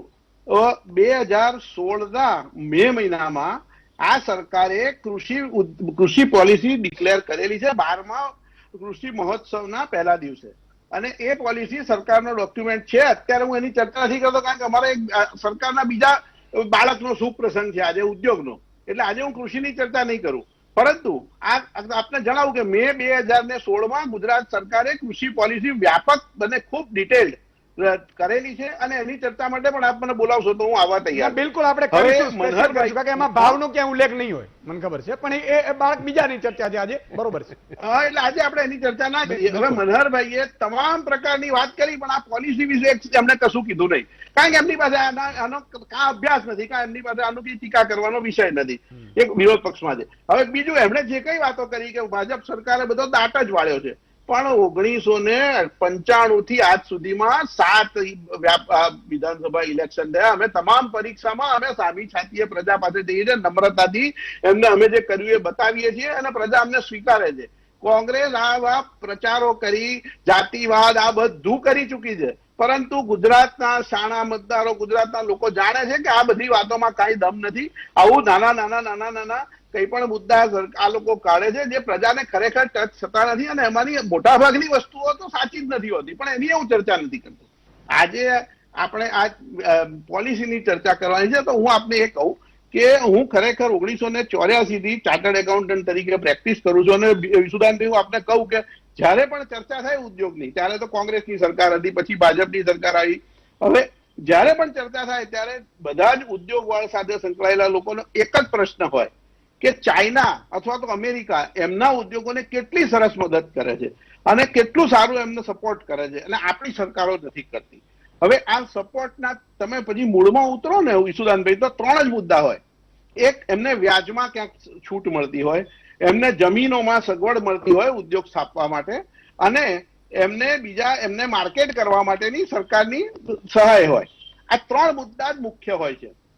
અને આપ આ પોલિસીને જોશો ને તો અત્યારે કોવિડના સમયમાં સારામાં સારી આપણા માટે ઓપોર્ચ્યુનિટી ઊભી થઈ છે કે હવે આપણે ચીન સાથે યુરોપ અને અમેરિકાના સંબંધો જે થયા છે એ પ્રમાણે ચીનમાંથી ઘણા બધા ઉદ્યોગો અહીંયા આવશે, અને એ ઉદ્યોગોને આપણે અહીંયા આગળ આકર્ષવા માટે જો ખરેખર બહારથી આવેલા લોકોને અથવા તો અહીંયાથી મેન્યુફેક્ચર કરીને બહાર મોકલવા માટે કોઈ પણ પ્રકારનો સગવડ આપવાની હોય તો આટલી જ સગવડો આપવાની છે. આજે જે આપ્યું છે, આપ ઇન્વેસ્ટમેન્ટમાં એમને સીધી સબસિડી આપો, એમને વ્યાજમાં સારામાં સારી સબસિડી મળે, એમને સોફ્ટ સ્કિલનું પણ મળે, અને જે ગુજરાતના જે મુખ્ય અત્યારે ઉદ્યોગો છે કે જેનું વિશ્વમાં અત્યારે ખૂબ મોટો સ્કોપ છે, દાખલા તરીકે સ્પેશિયાલિટી કેમિકલ્સ, તો શૈલેષભાઈ પટવારી એ વધુ વિગતમાં કહી શકશે, પણ હું કહું કે અત્યારે હું માનું છું કે વિશ્વમાં સારામાં સારી પોઝિશન ભારતની છે એ સ્પેશિયાલિટી કેમિકલ્સ અને એપીઆઈ કે જે દવાનો રો મટીરિયલ જેને ગણીએ એને માટેની છે, અને એના આપણી પાસે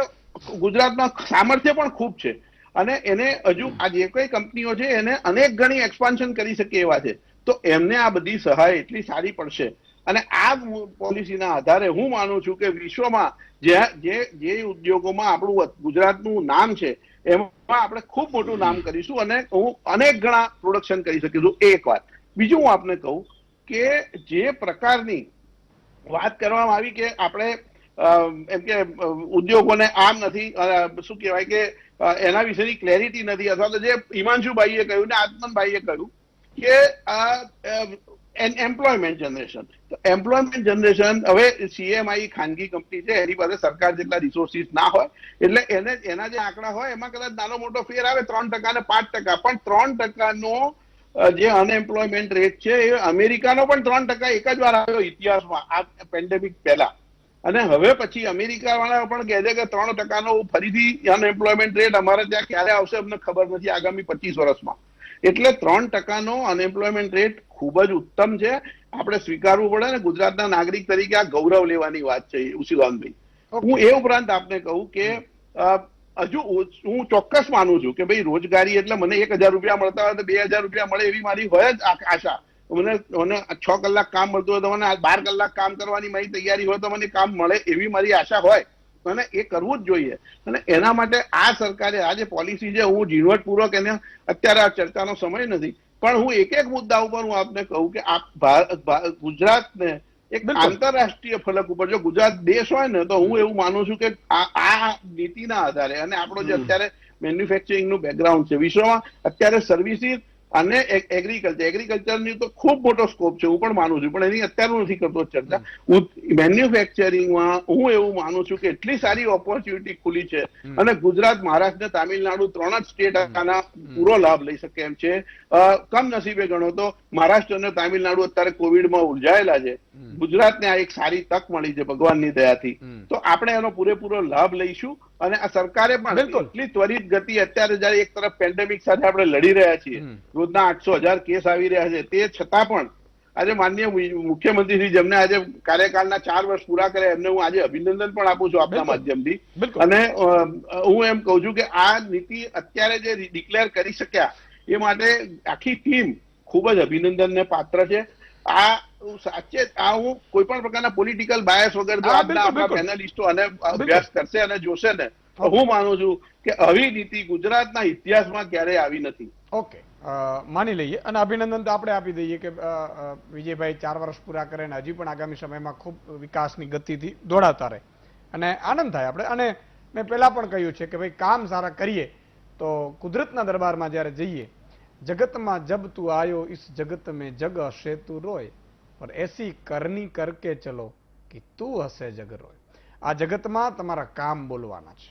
આ પૃથ્વી ઉપર તમારું મારું સર્જન થયું ને બૂચવારા મારવા માટે નથી થયું.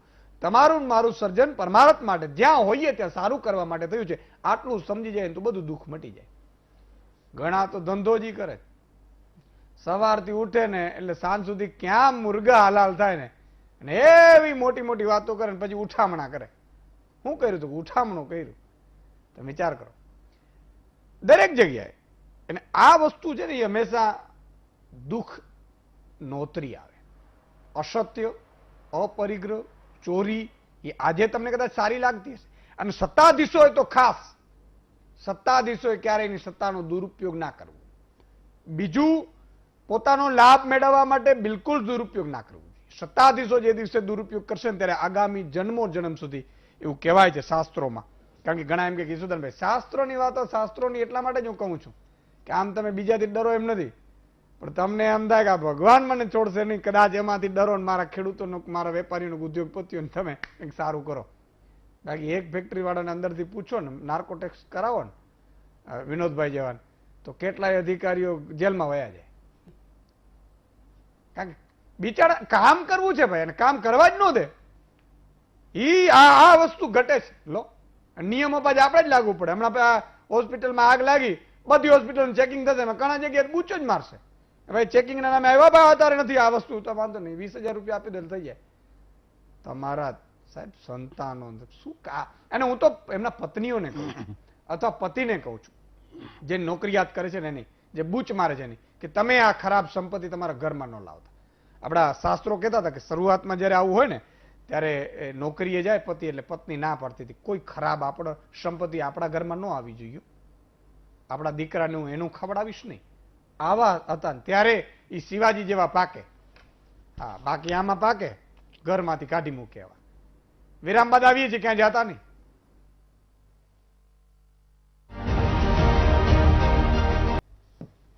વિરામ બાદ દર્શક મિત્રો ફરીથી આપનું સ્વાગત છે. શૈલેષભાઈ, કઈ રીતે જુઓ છો આ ઇન્ડસ્ટ્રીઝ પોલિસીસને?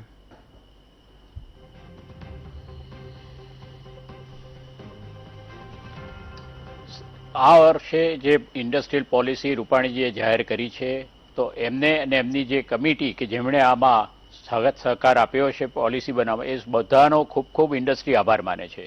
ઇન્ડસ્ટ્રી એટલું જાણે છે કે આ પોલિસી જો ઇમ્પ્લિમેન્ટ થશે એના રાઇટ સ્પિરિટમાં, ટ્રુ સ્પિરિટમાં, તો ગુજરાત નંબર 1 છે, પણ એનાથી પણ ઘણું આગળ જશે. અને ઇન્ટરનેશનલ બધી ઇન્ડસ્ટ્રીઓ જે અત્યારના ચાઇનામાંથી ઉચાળા ભરી રહી છે એ ભારતમાં આવશે તો એ ગુજરાતને પ્રથમ પ્રાધાન્ય આપશે. કારણ કે જે રીતની એફડીઆઈ માટે, ઇન્વેસ્ટમેન્ટ માટે, મોટા ઇન્વેસ્ટમેન્ટ માટે, એન્વાયરમેન્ટ માટે, સનરાઇઝ પ્રોજેક્ટ્સ કે જેવા કે ઇલેક્ટ્રિક વ્હીકલ્સ, 4.0 ઇન્ડસ્ટ્રીઝ, આ બધાને આવરી લીધું છે. એ ખૂબ જ અગત્યની વાત છે. બીજું કે નાના મધ્યમ ઉદ્યોગો માટે પણ ખૂબ જ સરસ પોલિસી આપી છે કે 5 વર્ષ સુધી ઇલેક્ટ્રિસિટી ડ્યુટીમાં એક્ઝમ્પશન આપ્યું છે. ઇન્ટરેસ્ટને પણ 7 વર્ષ સુધી એમણે સબસિડાઇઝ કર્યું છે. એન્વાયરમેન્ટમાં તમારે 25%ની સબસિડીથી 40% કરી અને 50 કરોડની લિમિટ સુધી આપવામાં આવશે. ઇન્ફ્રાસ્ટ્રક્ચર જે ઇન્ડસ્ટ્રીયલ એસ્ટેટમાં અત્યારમાં નથી એમાં 80%ની સબસિડી, જેથી અંડરગ્રાઉન્ડ ડ્રેનેજ લાઇન કે અંડરગ્રાઉન્ડ કેબલિંગ કરવું હશે તો એ પણ થશે. જો ઇન્ફ્રાસ્ટ્રક્ચર સારું હશે તો જ ફોરેનનું ઇન્વેસ્ટમેન્ટ આપણે ત્યાં ગુજરાતમાં આવશે. અને એના વગર જો ઇન્વેસ્ટમેન્ટ લાવવું હોય તો ઇન્ફ્રાસ્ટ્રક્ચર નંબર 1 હોવું જોઈએ. અને એને માટે આ પ્રાઇવેટ એસ્ટેટને પણ એમણે કર્યું છે. સ્ટાર્ટઅપ્સ, હેન્ડીકેપ છોકરાઓ માટે પણ પોલિસીમાં પ્રાધાન્ય આપવામાં આવ્યું છે. આ બધું જોતા કોઈ રીતે આ પોલિસીમાં ઉણપ નથી. ફક્ત ને ફક્ત એક જ રિક્વેસ્ટ રાજ્ય સરકારને અમે કરીએ છીએ કે તમે જે કંઈ પોલિસી કરી છે એનું દર 2 મહિને મોનિટરિંગ થવું જોઈએ કે આ પોલિસીમાં આપણે જે જાહેરાત કરી હતી એમાં શું થયું અને કેમ ના થયું. અને જે ઓફિસર હોય એને એકાઉન્ટેબલ કરો. અને ઇન્ડસ્ટ્રીને તમે સાથે બેસાડીને એક જો ઓપન હાઉસ રાખો દર 6 મહિને કે વર્ષે એકવાર પણ, તો ખરેખર એ પોલિસીની જે જાહેરાત થઈ તેનું ઇમ્પ્લિમેન્ટેશન બરાબર સમયસર થશે. બિલકુલ. બાકી આજની જે પોલિસી રૂપાણીજી જાહેર કરી છે 4 વર્ષના એમના મુખ્યમંત્રી કાળના અંતે, એ ખરેખર આવકાર્ય છે. ઇન્ડસ્ટ્રી ખૂબ જ પ્રોત્સાહિત થઈ ઠીક છે છે. અને MSME ને પણ ખૂબ જ બૂસ્ટ મળશે. અને ગુજરાતનો જે ગ્રોથ રેટ છે કાયમ 10% છે, એ કોવિડના સમયમાં પણ એ 10% મેન્ટેન કરી શકે એમ છે. જે વર્કર્સને Okay. માટે રહેવા માટેની સગવડો પણ કરવાનું જે વિચાર્યું, જેથી કરીને આ કોવિડ જેવા સમયમાં વર્કર્સ માઇગ્રેટ થઈને જતા ના રહે અને ગુજરાતમાં જ રહે અને ગુજરાતની ઇન્ડસ્ટ્રીઓ ચાલુ રહે. દરેકે દરેક પાસાને આવરી લીધા છે. તમે જુઓ તો મુખ્યમંત્રીશ્રીની જે પોઝિટિવનેસ છે કે અડિયા કમિટી કોવિડ વખતે નિમી અને મહિનાની અંદર રિપોર્ટ આવ્યો અને રિપોર્ટનું ઇમ્પ્લિમેન્ટેશન કર્યું અને 400 કરોડ રૂપિયાની જાહેરાતો કરી. એટલે એમનું પોતાનું જે છે વિઝન કે ગુજરાત નંબર 1 છે અને રહે, Okay. એને માટે જે પ્રયત્નો કર્યા છે આ પોલિસીમાં ખૂબ જ સરાહનીય છે. બિલકુલ. ફક્ત ને ફક્ત એક જ છે કે એનું ઇમ્પ્લિમેન્ટેશન ટાઈમ બાઉન્ડ Implementation થાય એટલે એને માટે અસરકારક officers અમલ થાય બહુ accountable જરૂરી કરવા. છે. બહુ જ સાચી વાત કરી. એક પૂર્વ પ્રાદેશિક અધિકારી GIDC ના MK રૂડાચ સાહેબ આપણી સાથે જોડાયા છે. મહેશભાઈ, આ પોલિસી છે એનાથી કઈ રીતે લાભ થઈ શકે એમ છે, અથવા તો શું આમાં હજી વધારે કરવું જોઈતું હતું? મેઇન જે છે ને આ જે પોલિસી ડિક્લેર કરી ઓવરઓલ તો બધી સારી જ છે, હા, પણ જ્યારે ઇન્ફ્રાસ્ટ્રક્ચરની વાત આવે તો અત્યારે જે આપણે મોદી સાહેબે પણ કીધેલું હતું કે વર્લ્ડ લેવલનું ઇન્ફ્રાસ્ટ્રક્ચર આપણે હોવું જોઈએ, હમ, વર્લ્ડ લેવલનું. હા. અને એના માટે જે તે વખતે કે આપણે સાવલી છે, દહેજ છે કે જે જગ્યાએ ઇન્ફ્રાસ્ટ્રક્ચર આપણે શરૂ કરી દીધું છે. હમ, બીજો પ્રશ્ન એ છે કે જમીનનો. જમીન જ્યારે બહારથી ફોરેનથી અથવા ગુજરાત બહારથી આવતા તો એ લોકોનો પ્રશ્ન એ જ હતો કે ગુજરાતમાં જમીન સંપાદનમાં મોંઘી મળે છે, હમ, જે ભાવે મળવી જોઈએ. તો એ પ્રશ્ન માટે એક એ સારો નિર્ણય એવો લીધો છે કે 50 વર્ષના લીઝ ઉપર 6% કે જે લીઝ રેન્ટ રાખવાનું. તો એક નંબર 1 છે, જ્યાં સુધી તમે વસ્તુ નહીં આપો કે જ્યાં સુધી જમીન નહીં આપો ત્યાં સુધી બીજા ડિસિઝનો સાઈડમાં થઈ જાય છે. હમ, જ્યાં સુધી વસ્તુ ન આપો કે કોઈ વ્યક્તિઓ મકાન જ ન રહેવાનું તો પછી એને બીજી કોઈ વસ્તુ ન. તો આવી રીતના જો એક વખત જમીન મળી તો એને બીજા જેટલા પણ ઇન્સેન્ટિવ આપેલા છે ઇન્સેન્ટિવ ઉપયોગી થશે. ઇન્ટેન્સિવ એટલે મતલબ મટીરિયલાઇઝ થશે. જમીનનો પ્રશ્ન વધારે ખાસ છે ગુજરાતમાં. ઘણી વખત મને ફોન આવે છે, ઘણી વખત તમે માનો તો અત્યારે મુંબઈથી લોકો ડાયવર્ટ થયા છે કે અમારે 20 લાખ મીટરની અરજીઓ છે, 50 લાખની અરજીઓ છે, પણ ગુજરાતમાં જમીનનો પ્રશ્ન છે. તો આ ડિસિઝન જે એક લેવાયો છે એ બહુ અતિ સારો લેવાયો છે કે જે સરકારી પડતરો કે ફાજલ પડ્યો કે જેનો ઉપયોગ જ નથી થતો, હમ, એ ચીજો જો ઉપયોગ થઈ જાય અને મટીરિયલાઇઝ થાય તો ગ્રોથ ઓટોમેટિક વધે. અને જે પોલિસીમાં બિલકુલ. ઓવરઓલ જો સાહેબે કીધું પટવારી સાહેબે કે એમાં બધા જે ઉપયોગો લીધા છે બધા પોલિસીઓ લઈ લીધા છે અને ઓવરઓલ બધા ફાયદાકારક છે. પણ જ્યાં સુધી જમીન ન હોય, સમજો કે ટાટાના ત્યાં બેંગાલમાં હતું ત્યાંથી પાછા મૂકી દીધા તો એ વારંવાર ટેન્શન કરતા હતા કે ઇન્ડસ્ટ્રીને પાછો જવા ન દેવાય. હમ. એટલા માટે કે જમીન પેલા ઇમ્પોર્ટન્ટ છે અને આ જમીનનો કાયદો આવતા લોકો ઇન્ડસ્ટ્રી ગુજરાતમાં વધારે સ્થાપી શકશે. ઓકે, બિલકુલ. ખૂબ ખૂબ આભાર આગળ. મહેશભાઈ. પ્રદીપભાઈ ગોંડલથી દર્શક મિત્ર જોડાયા છે. જી પ્રદીપભાઈ. હાજી જય માતાજી છે. જય માતાજી. હવે આ યમલભાઈ વ્યાસ ને મનરભાઈ કે છે, યમલભાઈ કે ખેડૂતોની અત્યારે વાત જ ના કરો તો ખેડૂતો વગર ખાશો શું? નહીં, એમણે એવું કીધું કે આ વિષય બીજો છે એમ. કોંગ્રેસે યાદ કર્યું છે, ખેડૂતોને મૂક્યા 26 વર્ષથી રખડે 25 વર્ષ, નહીં, નહીં. અને આ ભાજપે રખડ છે આ રીતે. એમને ઉદ્યોગ ઓ થવા ભાઈ સાહેબ એવી વાત નથી. એમણે એવું કીધું કે પોલિસી બની છે, પણ અત્યારે આ બીજી જે પોલિસી ઉપર ચર્ચા છે એના ઉપર રહીએ. આપો છો એ મને કહો, એ શું આપો છો એ મને કહો. ચર્ચાનો વિષય નથી એમ મેં કીધું. ખેડૂતો તો ખૂબ જ અગત્યનું મહત્વના છે ભાઈ, એમના વગર તો ખાઈશું શું અરે અમે? અહીં પોલિસી એગ્રીકલ્ચર પોલિસી ઉપર આપણે મહામંત્રી સ્પેશિયલ હું કરીશ, કારણ કે એ એગ્રીકલ્ચર પોલિસી છે એ કેવી છે, ઉદ્યોગો માટેની હોય છે મોટા ભાગે પોલિસીઓ. જ્યારે ખેડૂતોને તો હરે રામ હરે કૃષ્ણ મને ખબર છે, અને શું કરવું જોઈએ એ પણ આપણે બનાવીને બેઠા છીએ. એટલે ચિંતા નહીં, આજે નહીં તો કાલે ધીરે ધીરે કરાવી લેશું. આપણા સપના છે સાહેબ. કારણ કે જ્યાં ગાંધીજી એવું કહેતા હતા કે નાનામાં નાના વર્ગને તમે જો નહીં સાંકળો ને ત્યાં સુધી તમારો વિકાસ છે ને, ભલે મને ઓડી ગાડી મળી ગઈ, ચાલો તો ગુજરાત આખાનો વિકાસ થઈ ગયો. મને હેલિકોપ્ટર મળી ગયું એટલે ગુજરાતનો વિકાસ. હવે બધું બરોબર છે. સમાજના ઘણા આગેવાનો કરે. અને હજી આ એક અગત્યની જાહેરાત તમને કરી દઉં. ઘણા એમ કે છે કે કિશોરદાનભાઈ મને વાત કે અમારા સમાજના હોય ને એટલે અમારે કરવું પડે. હું આપને એક વિનંતી કરું છું કે તમારે તમારા તમામ સમાજોનો આગેવાન, હવે કઈ વાંધો નહીં ઈશુદાનભાઈ, ચિંતા ના કરતા, બસ તમારા એક એક સમાજની, એક એક ધર્મની, એક એક મુદ્દાઓ જ્યાં વાજબી હશે ને ત્યાં તમારો જ્ઞાતિના આગેવાન નહીં કરે તો આપણે કરીશું, કોઈ ચિંતા નથી.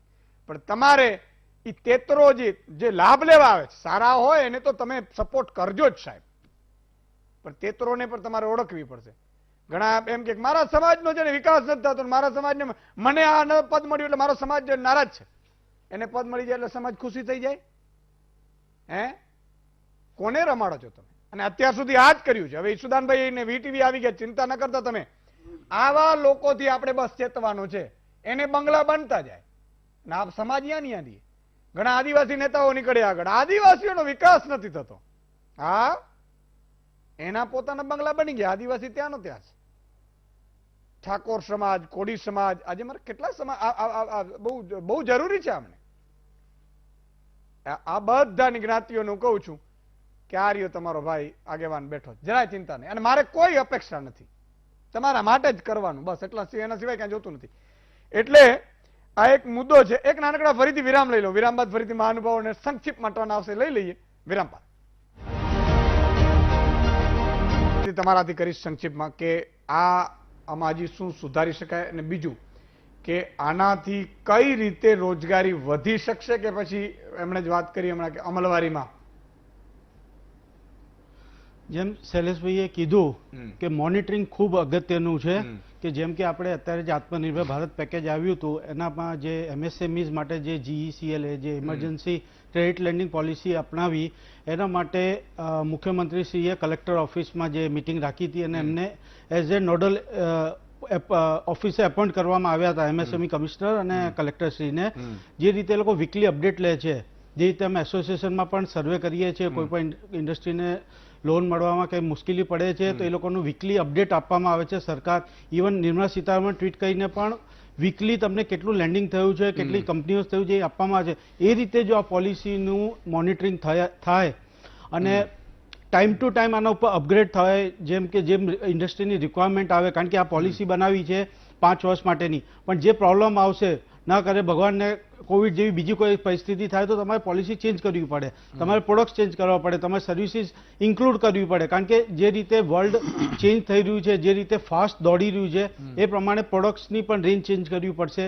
તમારે ઇન્ડસ્ટ્રીયલ પોલિસીમાં પણ વારંવાર ફેરફાર લાવવો પડશે. એટલે એવું નથી કે આ 5 વર્ષની ફિક્સ થઈ જશે, એને 6 મહિને 1 વર્ષે મોનિટરિંગ કરીને એમાં જે ફેરફારો છે ઇન્ડસ્ટ્રી જોડે બેસીને, ઇન્ડસ્ટ્રી એસોસિએશન જોડે બેસીને એમાં જે રિક્વાયર્ડ ફેરફાર છે એ કરવા જોઈએ.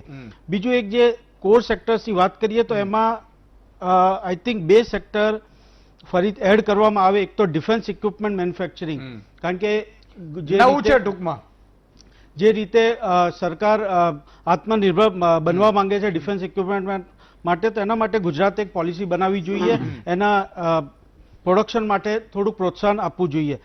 બીજું છે કે આપણે જોઈએ કે આપણું ફોરેક્સ એક્સચેન્જ આઉટફ્લો છે એ મોટા ભાગનો હવે ઓઇલ કરતા પણ વ્હાઇટ ગુડ્સ અને મોબાઈલ ઉપર ખર્ચ થાય છે.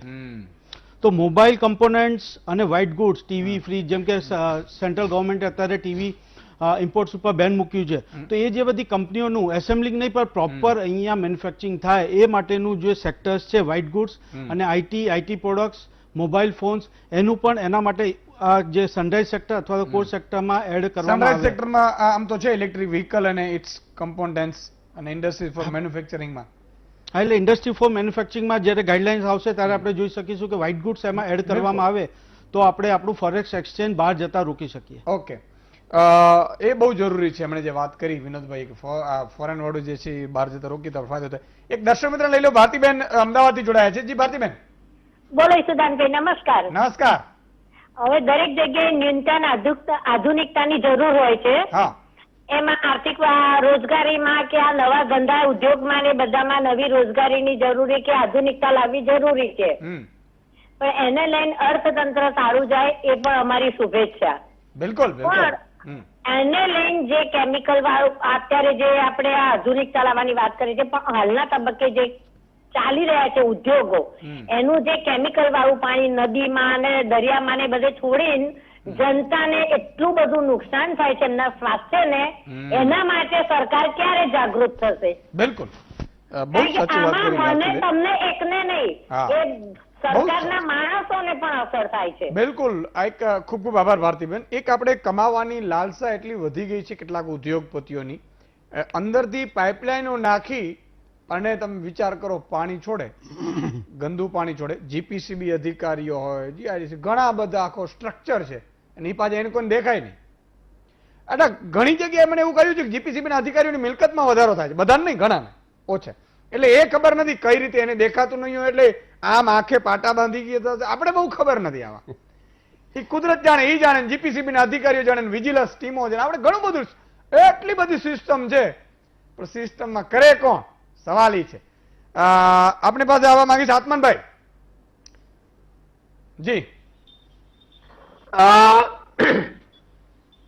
બે ત્રણ બાબતો આ ચર્ચામાં નીકળી કે ઉદ્યોગપતિ અથવા તો ઉદ્યોગ ક્ષેત્રને જ્યારે આપણે એક પુશ આપવી પડે અથવા તો જરૂર હોય ત્યારે જે છૂટછાટ આપવામાં આવે છે, ખાસ કરીને જમીનમાં છૂટછાટ આપવામાં આવે, વ્યાજમાં ઓછા વ્યાજે તેને લોન આપવામાં આવે, સબસિડી આપવામાં આવે, એ જરૂરી છે, તેમાં કોઈ શંકાને સ્થાન નથી. પણ પ્રશ્ન અહીંયા એ છે કે કયા ભોગે અને કોના ભોગે આપવામાં આવે છે.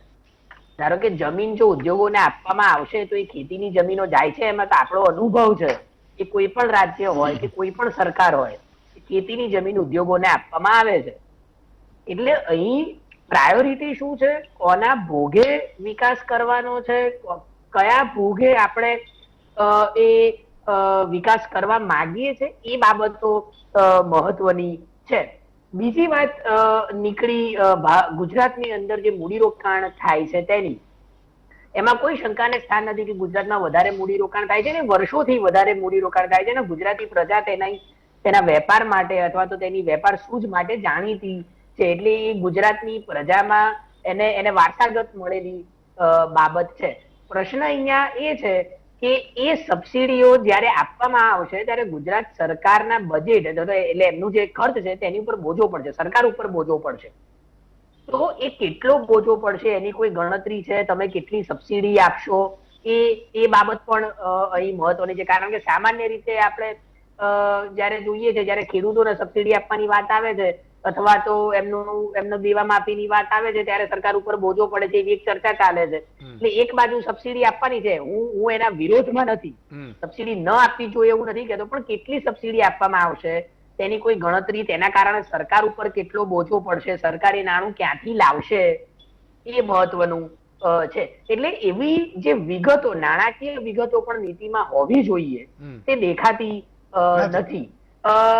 અને છેલ્લી બાબત મારે જે કહેવી છે તે એ છે કે સામાન્ય રીતે ઉદ્યોગ ક્ષેત્ર ભારતમાં એવું થયું છે કે ખેતી ક્ષેત્રમાંથી લોકો સીધા જ સેવા ક્ષેત્ર તરફ વળ્યા છે. જે શિફ્ટ થવો જોઈએ, જે કોમન શિફ્ટ છે કે ખેતી ક્ષેત્રમાંથી લોકો ઉદ્યોગ ક્ષેત્ર તરફ વળે, ઉદ્યોગ ક્ષેત્રમાંથી અર્થતંત્ર સેવા ક્ષેત્રમાં જાય. ભારતમાં 1991 પછી એવું થયું કે ખેતી ક્ષેત્રમાંથી સીધો જ જમ્પ આવકની દ્રષ્ટિએ સેવા ક્ષેત્રમાં આવ્યો. અને રોજગારીની દ્રષ્ટિએ જોઈએ તો સેવા ક્ષેત્ર રોજગારી પૂરું પાડવામાં કેટલેક અંશે નિષ્ફળ ગયું છે. કારણ કે મેં કહ્યું એમ કે તેમાં હાઈ સ્કિલ્ડ લેબર્સની જરૂર છે, કુશળતાવાળા શ્રમિકોની વધારે જરૂર છે. એટલે ખેતી ક્ષેત્ર અને ઉદ્યોગ ક્ષેત્ર ઉપર રોજગારીનો બોજો વધારે છે. હવે પ્રશ્ન એ છે કે ખેતી ક્ષેત્રમાંથી જે લોકો રોજગારી મેળવવા માટે, એટલે કે ગ્રામીણ ક્ષેત્રમાંથી જે લોકો રોજગારી માટે શહેરોમાં આવે છે તેમને તે રોજગારી મળે. અને છેલ્લી વાત, જે વાત નીકળી કે અમેરિકામાં કે યુરોપમાં કે ક્યાંક બીજા કોઈ દેશમાં કે તેમને સબસિડી આપવામાં આવે છે, તો એ વાત આપણે સમજી લેવી જોઈએ કે ત્યાં ખેતીનું પ્રમાણ ઘણું ઓછું છે, ત્યાં ઉદ્યોગનું પ્રમાણ વધારે છે, ત્યાં લોકો ખેતી ઉપર આધાર નથી રાખતા. એ તમે ખેતી ક્ષેત્રને સંપૂર્ણપણે અવગણી દો અથવા તો તેને સાઇડ ટ્રેક કરો એવું ભારતમાં શક્ય નથી. કારણ કે હજુ પણ ભારતમાં અને ગુજરાતમાં 40 થી 50% લોકો એવા છે કે જે ખેતી ક્ષેત્રમાંથી રોજગારી મેળવે છે. અને ઘણો બધો ઉદ્યોગોનો કાચો માલ ખેતી ક્ષેત્રમાંથી આવે છે. બિલકુલ, બહુ મોટી વાત. ખેતી ક્ષેત્રનો વિકાસ નહીં થાય તો કાચા માલ જે ઉદ્યોગો મેળવે છે તેમને તે મળશે નહીં, અથવા તો ઓછા ભાવે મળશે કે વધારે ભાવે મળશે કે એની શોર્ટેજ ઉભી થશે. અને જે સપ્લાય ચેન એના કારણે આખી ઉભી થાય છે તે ખોરવાશે. અત્યારે પણ તમે જોઈ શકો છો કે કોરોના મહામારીમાં ખેતી ક્ષેત્રનો વૃદ્ધિ દરને એટલો બધો અસર નથી પહોંચી. નહીં, જેને આપણે ખેતી રવિ પાક છે, કહીએ છીએ તેની એટલી અસર નથી પહોંચી, એ કારણ કે આત્મનિર્ભર ખેતી નું ક્ષેત્રનું કામ પહેલું ચાલુ છે. પગથિયું ખેતી છે. જો આ સમજે ને બધા તો આત્મનિર્ભર એટલે મને ખેતી, બીજી ખેતી જે કરવી એટલે contradictory આત્મનિર્ભર, વાત- પણ ખેતી સામે કોઈ બીજી- ધ્યાન નથી દેતું. એક નાનકડા વિરામનો સમય contradictory છે. વાત હા એ છે કે એક બાજુ આપણે આત્મનિર્ભર ભારતની વાત કરીએ છીએ હા.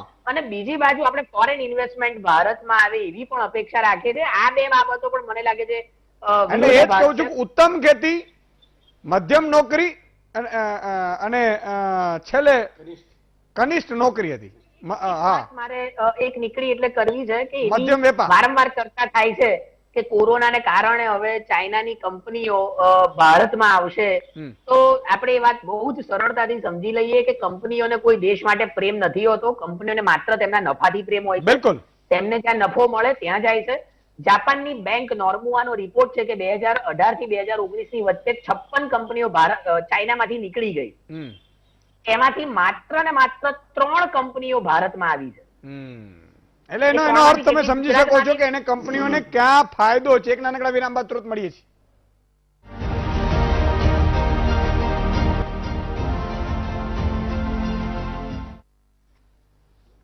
વિરામ બાદ દર્શક મિત્રો ફરીથી આપનું સ્વાગત છે. સૌ મહાનુભાવો લગભગ સવા મિનિટ જેટલો સમય છે. જી હિમાંશુભાઈ.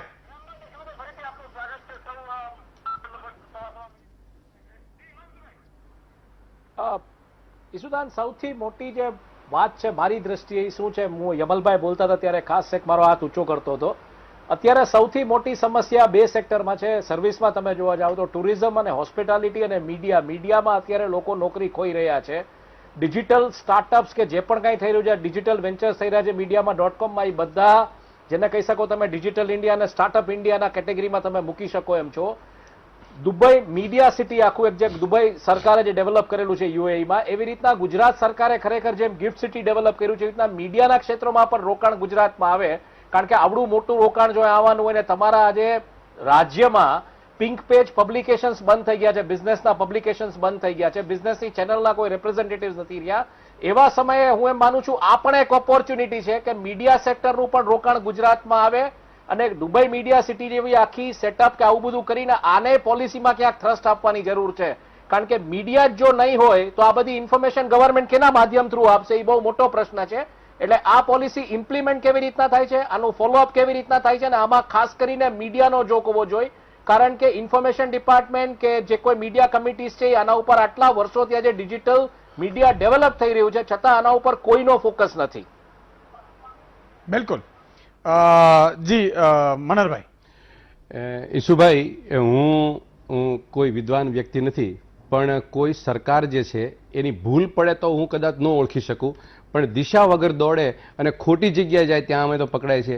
કાંખમાં છોકરુંને ગામમાં ગોતવા નીકળી, આ પરિભાષા આ સરકારમાં સીધી લાગુ પડે છે. આ ઇતિહાસકાર આરબીઆઈના ડિરેક્ટર છે અને એની ઓજસ આખા હિન્દુસ્તાન પર છે. એના કારણે ચારેય લોકો, પનઘટિયા, અરવિંદ સુબ્રમણ્યમ, ઉર્જિત પટેલ અને રઘુરામ રાજન આ ભાગી કેમ ગયા?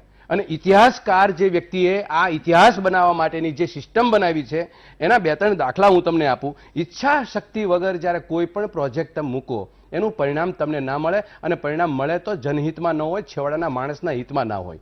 પહેલી વાત તો એ છે કે આજે જે પોલિસી દાખલ કરીને એના પહેલાના 10 દિવસ એટલે 27/7 આ રાજ્ય સરકારે એક નિર્ણય લીધો હતો અને ફાઇનાન્સ મિનિસ્ટરે જાહેરમાં એને કીધું કે 6,305 કરોડ રૂપિયા આપણે આપણા ઓરિજિનલ બજેટ, જે બજેટ જાહેર કર્યું હતું એની અંદરથી કાપ મૂકવામાં આવ્યો. એની અંદર ઉદ્યોગની અંદર 542 કરોડનો કાપ, ઉર્જા ક્ષેત્રની અંદર 504 કરોડનો કાપ, ગૃહ વિભાગમાં 500 કરોડનો કાપ, નર્મદા નિગમના 500 કરોડનો કાપ, જળ સંપત્તિમાં 471 કરોડનો કાપ, પંચાયતમાં 332 કરોડનો અને સામાજિક ન્યાય, માર્ગ અને મકાન થઈને 1300 કરોડનો કાપ. આ 6,000 કરોડનો કાપ મૂકી તમારું ખીચું કાતરી અને અત્યારે આપણી પાસે પોલિસીના નોપે નવા રૂપરંગ સાથે આત્મનિર્ભર અને ભારત નિર્માણની વાતો કરવા માટે આ પોલિસી એને મૂકી છે આપણી સામે. બીજી વાત, તમે એમ બતાવો છો કે આ ગુજરાત ઇલેક્ટ્રિસિટીમાં સરપ્લસ છે તો ખેડૂતને વીજળી નથી મળતી, ત્યાં તાળો નથી મળતો. યમલભાઈ, મારું કહેવાનું એ છે કે મારી પાર્ટી સાથે સમજ ઓછી છે કે મારામાં સમજ ઓછી છે માની લઉં,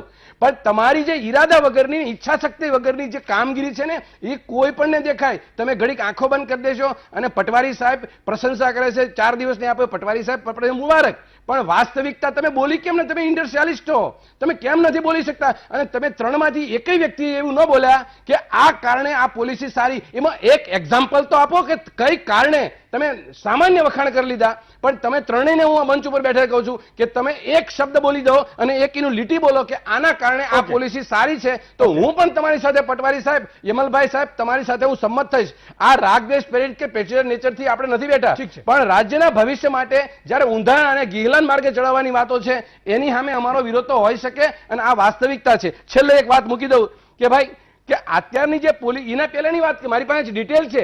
તમે સરકારની અંદર જ્યારે લોકો બેઠા છે ત્યારે જે વાત કરે છે એની અંદર નીતિનભાઈ એમ કીધું હતું કે 26,000 કરોડ રૂપિયાનો અમારે તેજુરીમાં ખાડો પડ્યો છે. આ ટિપિકલ વર્ડ જેને વાપર્યો હતો. ત્યારે એને આપણને શું કીધું? 2 રૂપિયા ડીઝલના પેટ્રોલના વધારી નાખ્યા. મંજૂર છે, વધારી નાખ્યા. 30 રૂપિયાનું ડીઝલ પેટ્રોલ અને 30 રૂપિયાનો રાજ્ય સરકાર ટેક્સ લે છે. કોને ના સમજાય ભાઈ? કોને ના સમજાય? તમે કોઈ પેટ્રોલ પંપ ઉપર બોર્ડ મારો તો તમને ખબર પડે કે રાજ્ય સરકાર 30 રૂપિયાની પ્રોડક્ટ ઉપર 31 રૂપિયાનો ટેક્સ લે છે, અને માત્ર પેટ્રોલ પંપ વાળો ઢાંચું નાખવાવાળાને 1.5 રૂપિયો મળે. એક પૂરી વાત કરી દો. હવે આ પરિસ્થિતિમાં જે રીતે એ જે ટેક્સ લે છે એમાં તમે લોકોએ 2 રૂપિયા પેટ્રોલને આ 6,000 કરોડ કાપી લીધા. મને તમે બતાવો ને તમે સાહેબ, તમે ગુજરાતી કરીને કોને કે ખેડૂતને દીકરો છું, હું તો સામાન્ય માણસ છું, તમારે જેટલો જ્ઞાની નથી, એટલે મને ના સમજાય. પણ આ વાસ્તવિકતા છે કે તમે ખેડૂતોને અને ગામની જે વેપારી વર્ગને તમે મસ્કરી સમાન આ યોજનાઓને મૂકો, ઇમ્પ્લિમેન્ટેશન કરશો ત્યારે આ મંચ ઉપર, ઈશુદાનભાઈના મંચ ઉપર આપણે સાથે બેસીને પ્રશંસા કરશું કે આ છેવાડાના માણસને એને લાભ આપ્યો. ઓકે, યમલભાઈ સંક્ષિપ્તમાં. હું એક વસ્તુ તો માનું જ છું કે મનહરભાઈના હૃદયમાં પણ ગુજરાતનું હિત વસેલું છે, અને એવું મને 100% ખાતરી છે. એટલે હું એમને જે એમણે વિગત માટે કહ્યું તો હું ટૂંકમાં કહું કે એક 8% સુધીની વ્યાજની સબસિડી છે, કદાચ 11-12% લોન છે, લગભગ મફતના ભાવે જેને લોન આપવાથી માંડીને 50 કરોડ રૂપિયા સુધીની કેપિટલ સબસિડી સુધી, કે ભાઈ આજે 500 કરોડનો, 1,000 કરોડનો, 5,000 કરોડનો પ્રોજેક્ટ કરે તો એમને એ પ્રકારે 12% સુધીની કેપિટલ સબસિડી, વચ્ચેના ઘણા બધા સ્તરે સરકારની મદદો. આ એક કોઈ નાની સૂની વાત નથી મનહરભાઈ, અને હું પણ આપને વિશ્વાસ આપું છું કે ફરી વખત આપણે જયારે પણ કદાચ વર્ષે 2 વર્ષે આ મંચ પર ભેગા થઈશું તો આપ પણ સ્વીકારશો કે આ જે ઉદ્યોગ નીતિ થઈ છે આ 2020ની, એ કદાચ ગુજરાતના ઇતિહાસની સારામાં સારી ઉદ્યોગ નીતિ છે. ઓકે, મારે વધારે કઈ કહેવું નથી, પણ હું એવું ચોક્કસ માનું છું કે આની વિગતવાર કોઈને પણ ચર્ચા કરવી હોય તો હું તૈયાર છું. ઓકે, એક નાનકડો વિરામનો સમય છે દર્શક મિત્રો. વિરામ બાદ તુરંત મળીએ છીએ. શૈલેષભાઈ પાસે જશું.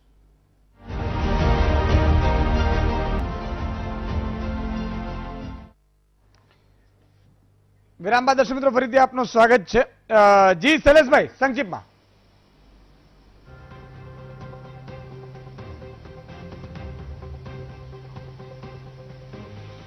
મનહરભાઈ જે કહ્યું કે શૈલેષભાઈ કેમ ગવર્મેન્ટની કોમેન્ટ નથી કરતા નેગેટિવ, હું ચોક્કસ એવું માનું છું કે વિરોધ પક્ષમાં જે કોઈ હોય એમણે વિરોધ કરવાનો હોય, પણ મારી એક નમ્ર વિનંતી છે કે કોઈ પણ ઈચ્છા શક્તિ સારી બતાવતું હોય તો એમાં વિરોધ પક્ષોએ સાથ આપવો જોઈએ, અને જ્યારે 6 મહિના પછી એનું ઇમ્પ્લિમેન્ટેશન ન થાય ત્યારે એને ક્રિટિસાઇઝ કરવું જોઈએ. પણ જ્યારે કોઈ જાહેરાત સારી થતી હોય તો એની સાથે જોડાઈ અને એ જાહેરાત ભલે એ વર્કિંગ પાર્ટીની હોય પણ વિરોધ પક્ષોએ સાથે રહીને ગુજરાતના હિતમાં સાથે રહીને કામ કરવું જોઈએ. હું મારું ચોક્કસ મંતવ્ય બતાવું છું કે જે રીતે ભાજપ સરકારે અત્યારના આ જાહેરાત કરી છે અને અમે બિરદાવીએ છીએ, અને જો ઇમ્પ્લિમેન્ટેશન નહીં થયું હોય તો અમે એને ક્રિટિસાઇઝ પણ કરીએ છીએ. જરૂર પડે અમે હાઈકોર્ટમાં જઈને પણ આના માટેના નિરાકરણો લાવ્યા છીએ. એટલે અમે કોઈ સરકારની સાથે નથી, પણ જ્યારે સરકાર સારું પગલું લેતી હોય તો ઉદ્યોગોએ પણ એમની સાથે રહી અને એ પગલાને ફળીભૂત થાય, ગુજરાતનું દેશનું આત્મનિર્ભર બહુ સાચી વાત છે, સારું કરે એના માટે સાથે રહેવું જોઈએ. બિલકુલ, સારું કોઈ પણ કરે એની તારીફ પ્રશંસા કરવી જોઈએ, એ આપણે બરોબર છે. બિલકુલ, સમયનો અભાવ છે એટલે હેમલભાઈ, મનહરભાઈ, વિનોદભાઈ, આત્મનભાઈ, શૈલેષભાઈ અને હિમાંશુભાઈ, તમામનો ખૂબ ખૂબ આભાર. દર્શક મિત્રો, આપ પણ જોડાયા, કેટલાક ન જોડાઈ શકે એમનો પણ આભાર. મારો એક રિક્વેસ્ટ એ છે, જેમ યમલભાઈએ વાત કરી કે એગ્રીકલ્ચર પોલિસી બની છે, મારી જે વાત છે એ છે કે ખેડૂતોને પૂરતા ભાવ, જેમ મોંઘવારી ભથ્થું વધે એવી રીતે દર વર્ષે વધીને આવવા જોઈએ, એનાથી નીચે કોઈ ખરીદી ન શકે એ પોલિસીમાં આવવું જોઈએ, પહેલી વસ્તુ. બીજી વસ્તુ, એવા એટલા ડેમ બનાવો કે સૌરાષ્ટ્ર અને ઉત્તર ગુજરાતમાં, સૌરાષ્ટ્ર કચ્છ ઉત્તર ગુજરાતમાં 3 પાક ખેડૂતો લઈ શકે સંપૂર્ણ ટપક પદ્ધતિથી. અને ત્રીજી વસ્તુ, ખેડૂતોની તમામ સબસિડીઓ બંધ કરી દો, પણ પાક વીમાનો જ્યારે લે ત્યારે એ પ્રોફેશનલિઝમ ઉપર હોય. એને નુકસાન થયું તો ઓટોમેટિકલી એનો સર્વે થઈ જવું જોઈએ, એને મળી જવું જોઈએ, એને કોઈ આવેદનપત્ર આપવું ન જોઈએ. આ 3 વસ્તુ કરી દો એટલે એગ્રીકલ્ચર પોલિસી હીરો તમારી. બાકી તમે ઉદ્યોગોને આપો ને કહો એગ્રીકલ્ચર અમારે એવું નથી જોતું, આ ઉદ્યોગ પોલિસી બરોબર છે, સારું આવું કર્યા દો. એટલે આજે બસ આટલું જ. આવતીકાલે ફરીથી મળીશું વધુ સમાચાર મિથુન સાથે.